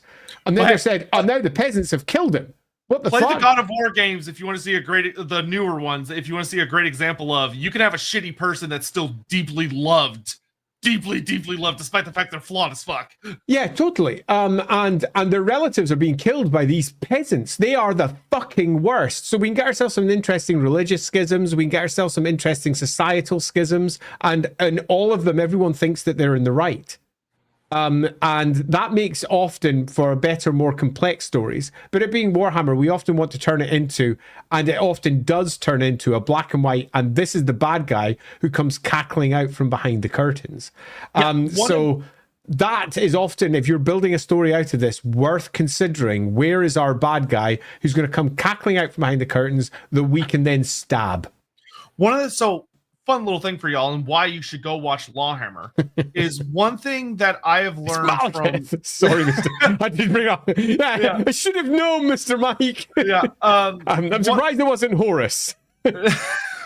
One of the lessons I've learned very, very well as like a GM, especially, and as a player, from watching LAWhammer and watching Andy's GMing style, that I deeply, deeply appreciate, and I think it's core to the Warhammer setting, that a lot of people don't necessarily realize, is Warhammer should have a very fundamental rule, which is that people that are a good man that has a strong set of morals, that is a flaw when you are going up against the horrors of the Warhammer world. That's a harsh thing to say. It's harsh, but it's true. Of that, if you are someone, and this is like what makes the Dark Elves such a critical component of what Warhammer is that if your character or the story that you're focusing, you're Bertrand the Brigand, Lewin Leyenker, if you people they are good men that have strong morals that they will not violate, if you have someone that says, I will not kill an innocent no matter what, there are forces in the Warhammer world that they're going to struggle against. Yeah, you got to, one of the things that I have most problem with in general, with a lot of fiction, is bad guys who are idiots, who look at situations and can't see how easy it is to win. Bad guys who don't kill the good guy because he's the good guy, right? The writer writes themselves into a corner and they just have to have the bad guy do a not bad guy thing. And one of the core components of that is looking at good guys, which most books would say, what a great guy this guy is. Look how good he is. Look how noble he is. And the bad guy doesn't go, well, you're fucked then, because I can completely use that against you. Because there's lots of ways to use that against you, you idiot. And I'm now going to do it. Now you're screwed. Yes. The bullshit. It's like the big thing about Llewyn Langer and Bertrand both is that if you decide to run with the idea that they're good men, that is going to bite them in the ass. Because good men, they're still men, so they're going to make mistakes. Mm-hmm. And there are forces that will learn about those mistakes and wield it against them. With Llewyn, it being things like Malabad. With Bertrand being things that no matter how careful he may be or how good he thinks he is, innocent people are going to get hurt because of the shit that he's up to. Yeah, I'm going to bring up this one because it's a good example of that. Ned Stark would die much faster in Warhammer. No, he'd die about the same speed. But he would die because that is the nature of how Warhammer typically works. Because there's something that Warhammer has that Game of Thrones doesn't have, objective evil. And by that, I mean there is forces looking to absolutely destroy the world and corrupt you. Absolutely. But it also is filled with all of the humans from Game of Thrones doing all of the human things, with all of their human failings and all of their human desperate struggles for power, which means that your poor Ned Starks, who are principled people, if they're in a good place where their principles work and they don't go and interact with people where their principles are a weakness, they're going to shine. I mean, being good isn't a bad character to trait have. It's a good one in general. But when you get yourself into positions where you're up against people who will use it against you, you will ultimately find yourself, if you're not willing to compromise or bend, on the receiving end of a knife. And Ned Stark is a good example of that. Ned could have got out of what he was doing multiple times, but because he was too honorable to just get the fuck out of Dodge and leave, because he'd made a promise, he was doomed. I'm going to bring up this one as well. This feeling was being stupid, not too good. No, he wasn't stupid. He was too honorable and refused to back down. You could argue that being too honorable and refusing back down. Stupid. Yes, I agree. Ultimately, that's the core of what this particular thesis is, which is to be clever, you have to break your own morals. If you're viewing that as what being clever is. It's like dwarfs. Dwarfs would do much better for themselves if they were not so goddamn honorable and focused on grudges and taking their culture so seriously. If they would just be, from a dwarf perspective, morally bankrupt, they would be far more successful. Forgive the elves and work with them. Yeah. Yeah. All right, we gotta get caught up on things here. Singemeister, what cultural penetration? I don't know what cultural penetration even means. With Bretonnia, Estalian, the Empire. So I'm not quite sure what you're meaning. Do you mean what's the penetration of other places into Bretonnia, as in how much does Estalia influence the south? How much does the Empire influence the north? If that's what you mean, as in how much their cultures penetrate, then significantly, actually. The nature of Paravon is much, much closer to some of the Imperial standards than, crossover, etc. Yeah, that's what I figured. If you go down to, say, Carcassonne in the south, they have strong Myrmidian leanings in almost everything that they do, and their general ethos is tied very closely to Myrmidian teaching, which has come from both Estalia and Tilia. Slightly different lessons from both sides because Estalia and Tilia, but nevertheless, the core lesson still stands as Myrmidian teachings. And the same is the case as we move around the coast. There's a strong, burgeoning middle class that is making its way. What was that? I'm saying, let's hurry up. We got a lot to get through. Are we almost running out of time? So I'll be very quick. A strong burgeoning middle class that is spreading all along the coast, which are being influenced strongly by Marienburg. So the answer is quite a lot. Yeah, Charles Decay, what if Bertrand was a secret beastman? Fuck One which me. looked human enough, leading to the whole tactical thing. Could be chaos, but more fun as a good guy one. Hey, if you want to have the idea that he he uses the tactics and he's such a good archer, he has all of these skills that seemingly came out of nowhere because he actually is a mutant or a beastman or something. Yeah, you can run with that. That'd be wild. Yep. Agreed. Skylar Martin, Bernie, ha ha ha, Zinch Wizard, sup, dude, you're doing great work. Our master loves you. What you're doing, Bernie? What? Yeah.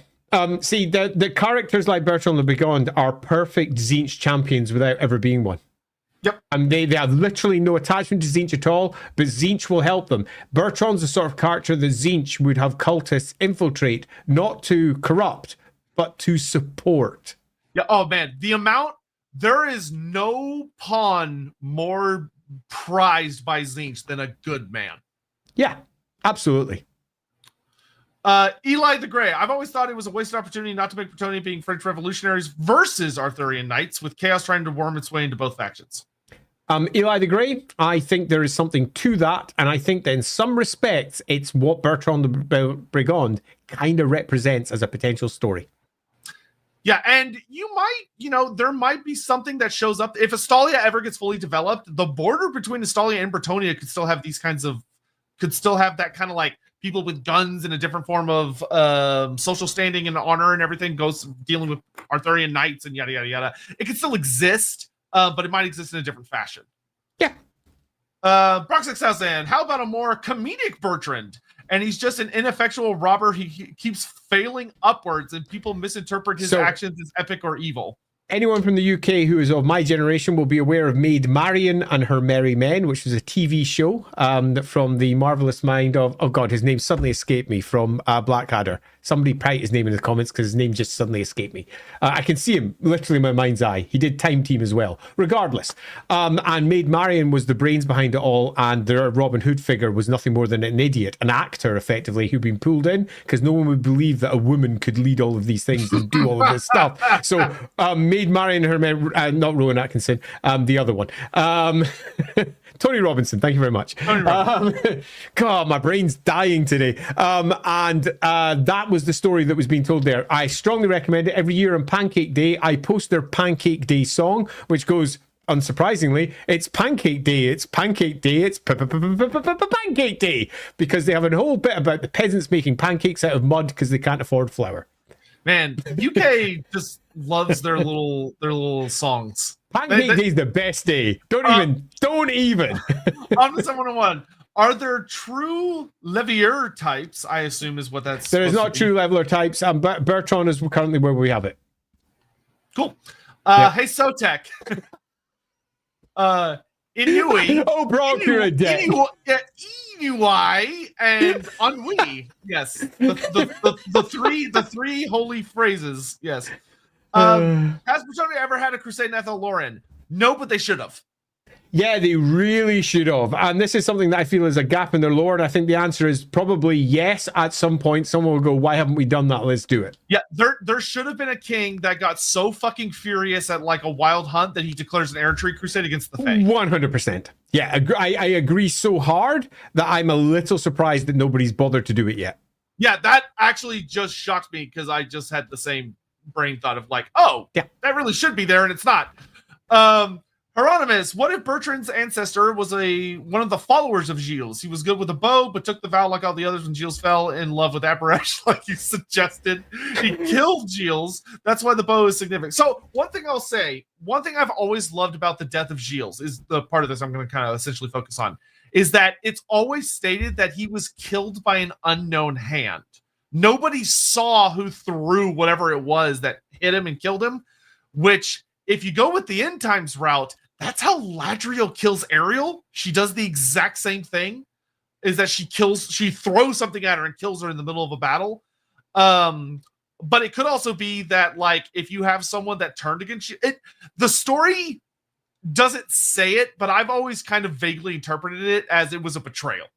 That's I'm going to bluntly say it. It so screams Ladriel. It so screams the lady did it to create the martyr, to create what she needed for the kingdom, that it's almost not even worth considering. It's almost a non-story. It's so It's so very obvious that if you tell the story, it is clearly meant to be that. So, Mike, there are two times Jill gets hit with a ranged weapon. The first time he gets hit by a thrown weapon from a orc, big bad orc, or no, it's a goblin bolt thrower. So a goblin bolt thrower shoots him once, and he almost dies, but miraculously he heals and then goes back out and kicks the shit out of the orcs. But then there's the time he actually dies. Yeah. Where it's not known who hits him. And it's 100% clearly Ladriel's intention. Yeah, I mean, it does everything that Ladriel needs.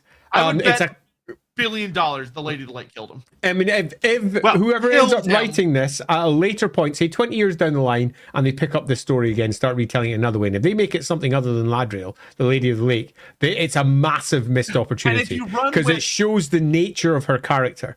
Yeah, and if you run with, I think, the genius idea that he was in love with Abarash and the lady was not going to allow this to go any further because this was leading down the road she had not designed, so she takes him out and martyrs him and then turns him into the Green Knight, kind of against his will. Oh, it's a spicy story. Bloomble. Cheer, funny thought. The ranged weapon come after Gilles' death, so technically one of the Gilles companion Grail Knights could have been an archer? Question mark? Maybe the one who, after Gilles' death, was the first to cast aside his bow, who for the Forgotten Grail Chapel with the bow, artifact heresy, that could be done. So you could absolutely, if you wanted to, you could absolutely run with that. Some of the companions use ranged weapons, which would have been logical. And then after that thing happens with Gilles, they're like, never again. That's cowardice. We won't do that. Because it is odd, isn't it? It is odd. I mean, yeah, I'm totally cool with that. Yeah. Good idea. Gary Garanazin, what Sotek said about the morals guys struggling is the basis of the so-called grimdark fantasy, Joe Abercrombie, Mark Lawrence, Glenn Cook, the Game of Thrones. Yeah, it's almost true. The grimdark nature of your own virtues getting in the way and becoming vices. Can't believe bros are trying to add spice to my Warhammer. I like it only with salt. How dare you? No pepper, thanks. Yeah. But yeah, absolutely. Yeah, absolutely. And it's a core thing for Bretonia, especially. Like, because everything that talks about it's just a fairy tale. Yeah. And it's like if you're gonna have Warhammer work, there's gotta be sinister linings. Cole Patterson, the way you describe how Bretonia needs an awful feudal system to defeat chaos sounds to me like the 40k argument that the Imperium needs an awful fascist system to fight chaos. What's the difference? A god is doing it here, and it's not the right outcome.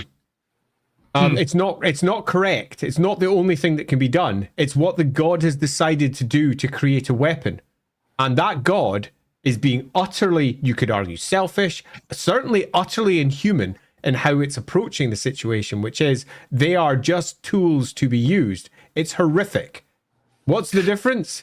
You've got someone to blame, and you can see them right there, and they are arguably very much in the wrong, while simultaneously are doing something that could make a difference. But as we know, it doesn't.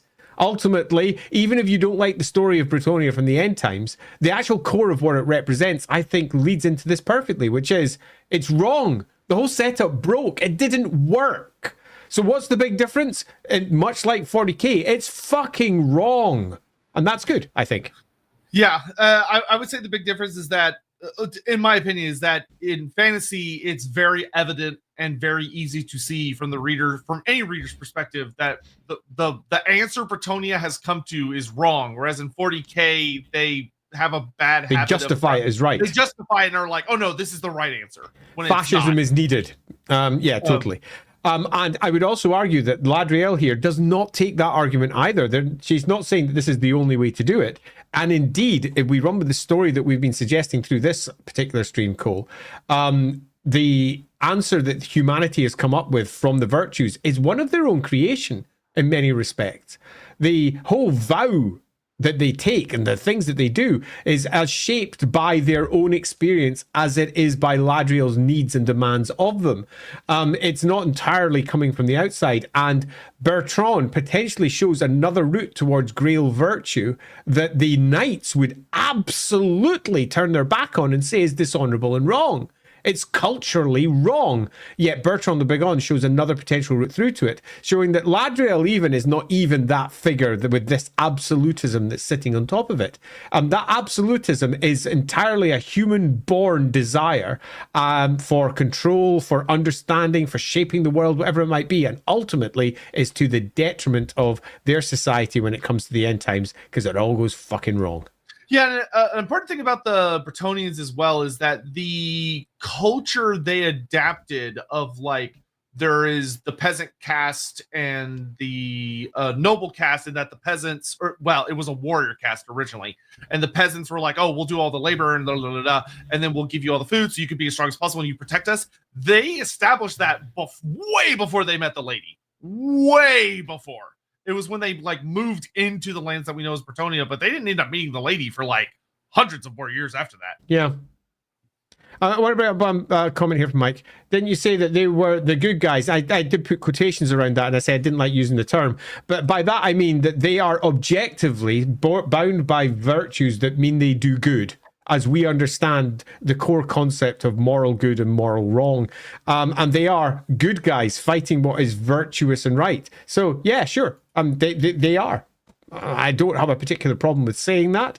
The models that they use around that doesn't necessarily mean that they are being good, though. It's complicated, much like all of life. That's why I sort of air quoted the whole thing. They're good guys. They're virtuous, right? Yes, but what about the social fabric and the models you've built around that to allow you to do your good work? We don't worry about that, because that just is. We worry about doing good shit. Life is difficult, man. Mm-hmm. And with that, I'll continue picking out comments and stuff, but I think we can go ahead and get ready to launch into our outro. Holy shit, already. Fuck me. It feels like we've barely started on this one. Right, so I've got a couple of things just to say before we go. First, his rules in Warhammer are super simple.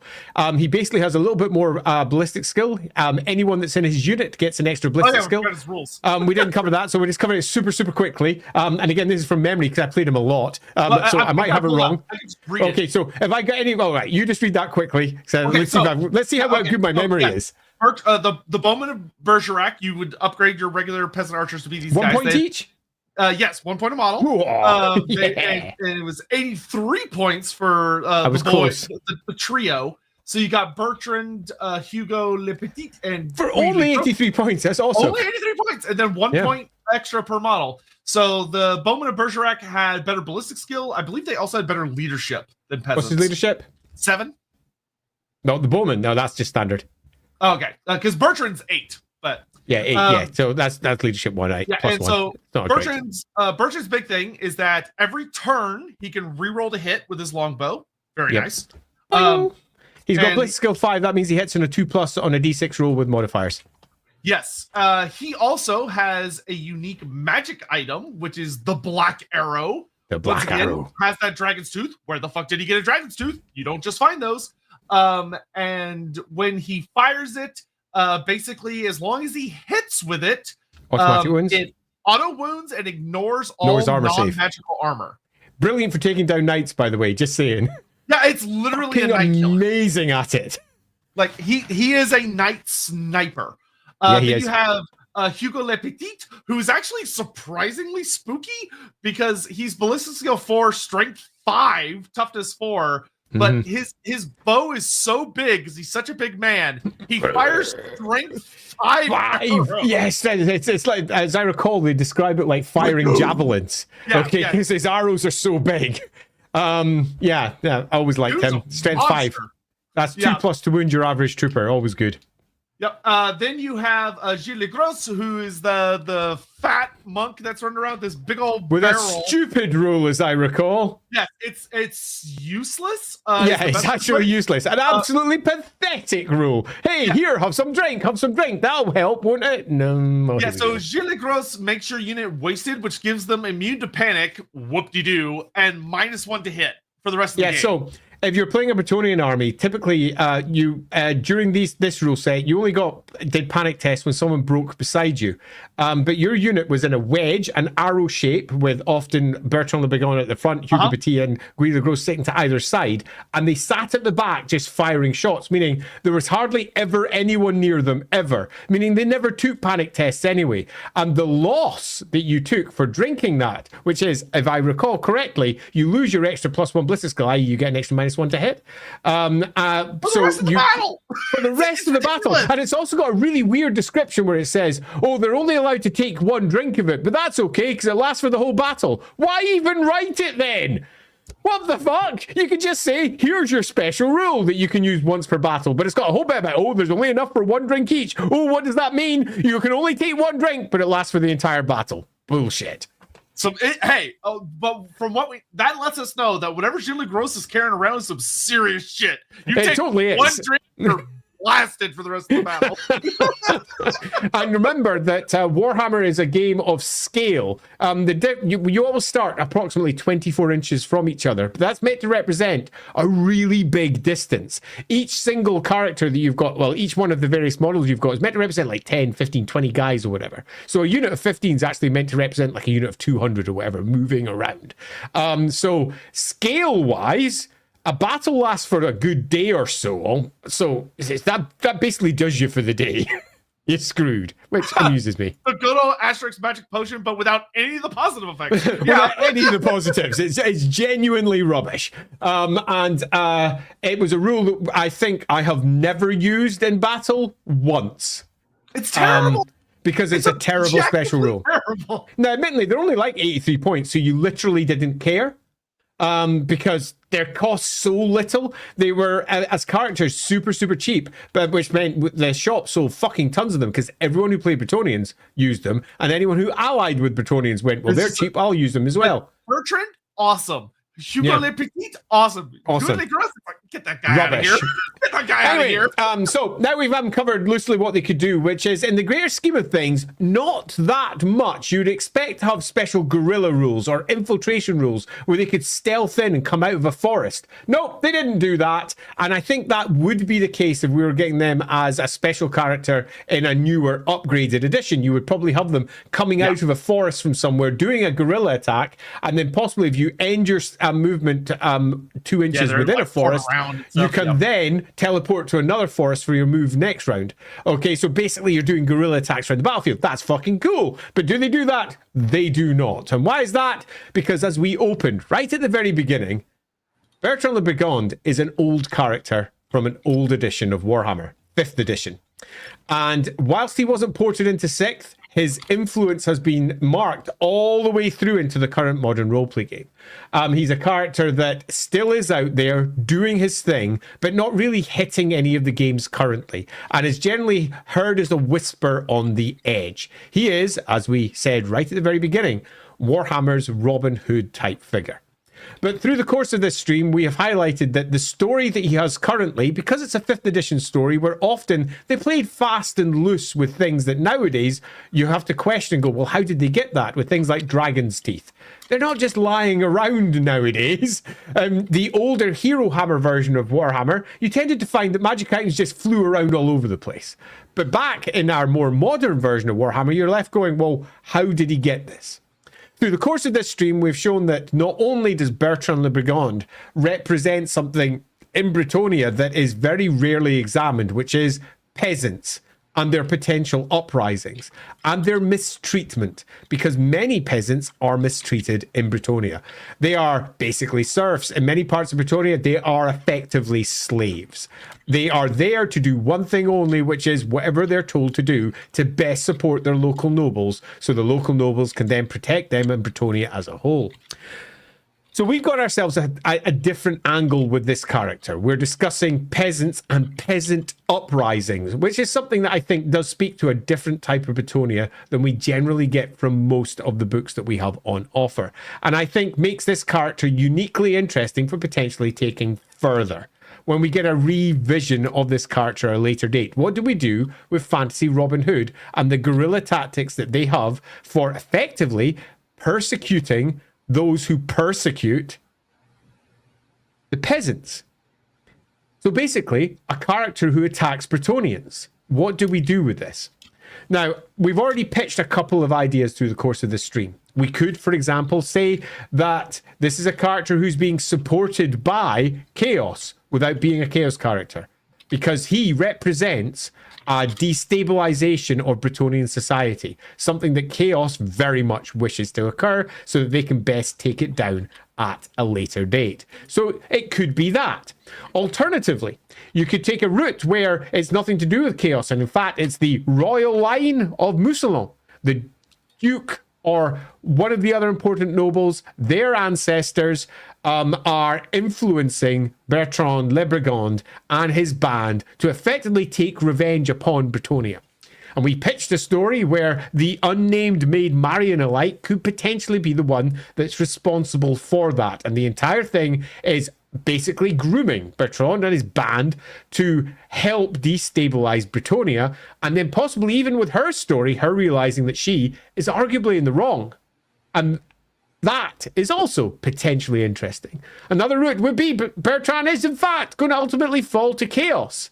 That would be a story I personally wouldn't like. Not just because that's the story they always freaking go with, but because it would be another example of our rebels actually just being Chaos guys. I'd prefer not to do that. But what I would prefer to do is use Bertrand the Brigand in a new and interesting way. To do something with him. To not simply have Robin Hood in the Wastelands.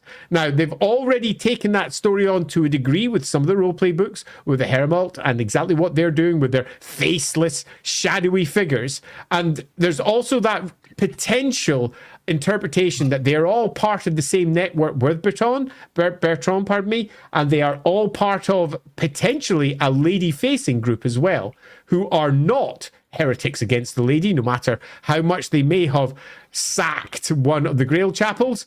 There's a whole story there that's not told. They could have had reasons. And if that's the case, then possibly we're heading towards a new manifestation of how lady worship could be understood in Bretonnia. And I think that's a good thing, because as it currently stands, it is largely in the province of nobles to gain all the core benefits. And this would be a route through for the peasantry to also gain what effectively would be, at the end of it, Grail received true benefits. They wouldn't be Grail Knights, because Grail Knights are Grail Knights.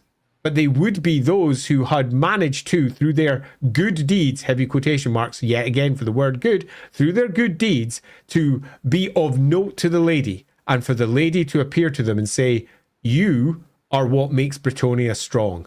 Well done. Good job. You have found me. And through finding me, here is what you get. And it would also answer to some of the weird faceless one abilities and their characters and what they can do. Perhaps that process has already begun. The whole cult of the Lady of the Lake is potentially much more complicated than just simply shining knights doing shiny knighty virtue things. There might be much more going on in Bretonnia than we first perceive. And the story that we have from Bertrand the Brigand kind of nails that into place. It gives us another story.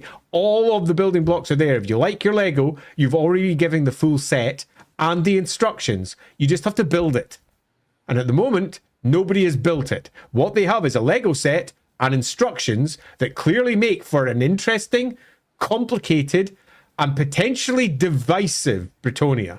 One that isn't just simply fairy tale castles, shining knights, slaying dragons. It's one which has a complicated relationship with its peasantry, and peasantry that are rising up in a variety of different ways, sometimes as virtuously and as righteously as the knights that they stand against. And that makes for some interesting conflict. And ultimately, if we are attempting to stick with Games Workshop's story, which is one of the things we sort of try to do at Lorebeards. We try to make all versions of the lore make sense. Which means if we're going to stick with the end times, we've got to show how Bretonnia, which is, let's be blunt, fucking rock hard, with its various Grail Knights, when they are all summoned and they go to war in the end times, why do they lose so badly? Why does the Empire, which is a fucking mess by comparison, and I do mean a mess, Why does it land so hard by comparison? It also gets fucked, but in a much slower way. But why is Bretonia so badly broken?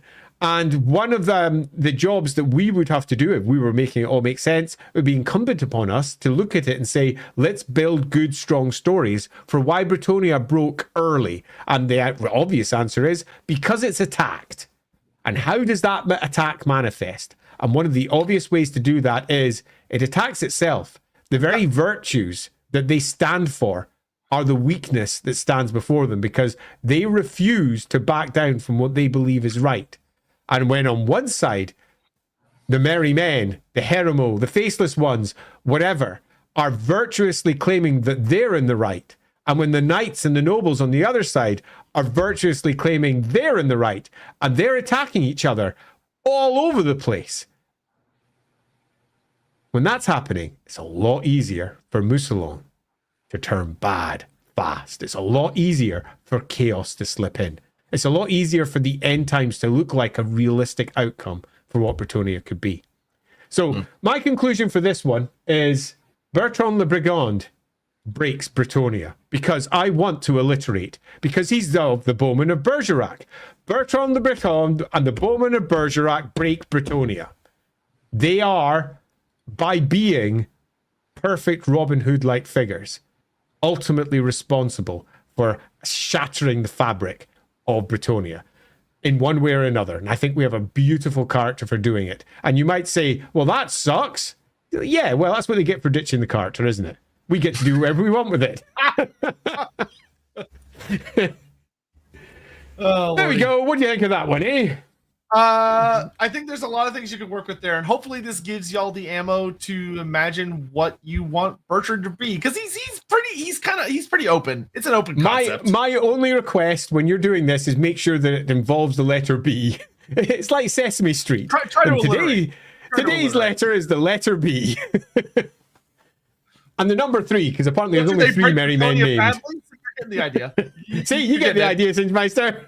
Bloomble, no you don't. I don't know whether that's a reference. I don't know what we were discussing at that point. Sorry, Bloomble. The beast is a dragon ghoul, in my opinion. Headcanon. A dragon has been killed by a Grail Knight on this place. The castle built on its corpse. The mother and daughter tried to make it undead. Also explains the dragon tooth for the arrow for the Bertrand, but maybe given by the princess in Andy's story. Yeah, that could work quite well, although there's a big hole in that. Why the fuck is it a cyclops? Yeah. It could be a big hole there. I mean, in my head, it was always a Jabberwock. But again, they've got 2 eyes, not 1, so it's not. Yeah, and I actually thought it was a Jabberwock. I think you're thinking of the big flappy monster sounds so Jabberwock, it's stupid. I always think the Jabberslythe or Jabberwock, Jabberslythe, whatever, is the creature. 2 different creatures. Jabberslythe and the Jabberwock are 2 very different things. Yeah, that's funny. The Jabberslythe is using the Jabberwock as a starting point, making something new. But the old Jabberwock popped up all over the place, and it's still in a couple of the old army lists as well. And mentioned in Bretonia right in one of its earlier stories too. Yes, it is. Because it's talked about like eerily. It's like, the Jabberwock did it. But I always held on to the idea that the Jabberwock was the creature that Gaston killed on the bridge to get to the Fey Enchantress, the like horrible beastie. But anyway, Bluebell, I'll keep sending cheer with headcanon until the end of time, so that we never end Bretonia week. I'm so sorry, Bluebell. It is coming. Bretonia week has pretty much come to an end. But it's been good though. Yeah, it was. I think we got to hit a lot. Like the only thing, funny enough, the only thing we haven't really tackled is like knights. It's like true fact. What are the virtues? How do knights work? How do you move from a questing knight to being a full knight of the realm? What's Bowen's deal? What's Malabod's deal? Yeah, there's a lot of things still left to talk about, but at a later date. Mike, I tried, but they're ignoring my cheer, so I won't be able to stop the end of Bretonia week. I failed you all. Source lost in Bretonia. As it turns out, you were wrong, Bloomble. We absolutely did not ignore your cheer. We just hadn't got to it yet because we were busy working through our. And you've now Is that the last one? Because if that was the last one, that would be actually hilarious. It's not the last one, though. Sadly, Biofoot came in with this. So Andy has taught us vampires equal cake and Bretonia equals Legos. No, because I come from the UK. We do not say Legos because they're not Legos. Lego's the name of the company. They're Lego bricks. We do not pluralize Lego. We pluralize whatever it is that they are. That would be like saying Games Workshops. I'm playing with my Games Workshops now. No, they're Games Workshop miniatures. Get out of it. Really? So I can keep it? I mean, depending on how fast, but be responsible with your money. That's quick. Click end stream. Quick. Yeah. So thank you all so much for joining us. Saurus or Bloomble here. Saurus Lost in Bretonia really did do a lot of the heavy. He did, and thanks very much for bringing us over here because we wouldn't have if you hadn't thrown that ridiculous amount of super chat in our direction. Yeah, so we hope everyone had fun with Bretonia Week because we will not be coming back to Bretonia for a little bit. You know, it won't be forever. A lot of other factions. But God, you're making me click on so many fucking things. Stop it. Chris, no questions, just supporting my favorite Warhammer Fantasy podcast. Looking forward to 40K stuff since I know nothing about it. We hope you'll like it. We really, really hope you'll like it. It'll be different. It'll be quite different. Of course it'll be different. That's good. That's good. And hey, you know what? It's okay to not like it. That's fine because we're still going to be here rabbiting on like idiots about Warhammer 2. So it's fine. It's just going to be a different avenue for those who want to follow it. Yeah, and it'll also open up the future opportunities for more crossover stuff. Yeah, it will. Headcanon, everyone, quick! Well, now we have to coin playing with our GWs or Citadels. What? Yeah, exactly. I refuse to do that, Survivor. I refuse. It's not Legos. It's Lego bricks. It's Americans do have that is a very funny thing over here. It's like, I want a Coke. And it's like, well, do you mean like a Coke, or do you just mean like a soda? And it's like, well, I mean, they're all the same thing. It's like, no, no, they're not. Pepsi on this side.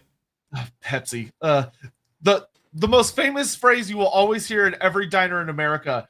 Do you guys have Coke? No, we have Pepsi. Is that all right? You have Dr. Pepper? Yeah, I'll take the Dr. Pepper. Fucking Pepsi. Ugh.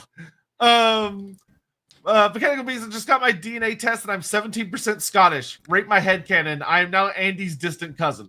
Yeah, it's almost certainly likely. When Lindsay did my, just as a small aside, family tree, and we found out that I was related to pretty much every royal line in Europe, it was genuinely hilarious.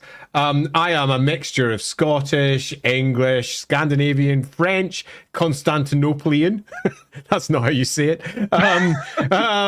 Polish. What else did we have? Transylvanian, that popped up. There's just all manner of bullshit in my bloodline. And yeah, that means I've got ancestors that go all over the place. So I'm probably related to half of you out there somehow. I mean, I feel like if you don't have, I mean, most of humanity probably has a common ancestor. So, you know, if you go back far enough, everybody's related somehow. Thanks, mitochondrial Eve. Miracle to us here. Thank you. All right, my dudes, we're gonna get out of here for y'all. Thanks, everyone. That has been a really fun one. We weren't sure exactly how that one was going to land, but as it turns out, as is always the case in Lorebeards, once we get going, there is so much to say. So we will see y'all this Wednesday, where I kind of think I wanted. Oh fuck, what was it? I didn't write it down. We'll decide after, just to double check. So we will pop up an advert very soon. Yes, there was a really good idea, and now I'm struggling to remember what it was. And I wanted to do it this Wednesday. Don't worry about it. They'll put another freaking super chat in. Stop thinking. Get through an end, Sotek. Holy shit. Thank you. Thank you, Professor Shep. Okay, we're out here. Bye-bye. See you later. Bye.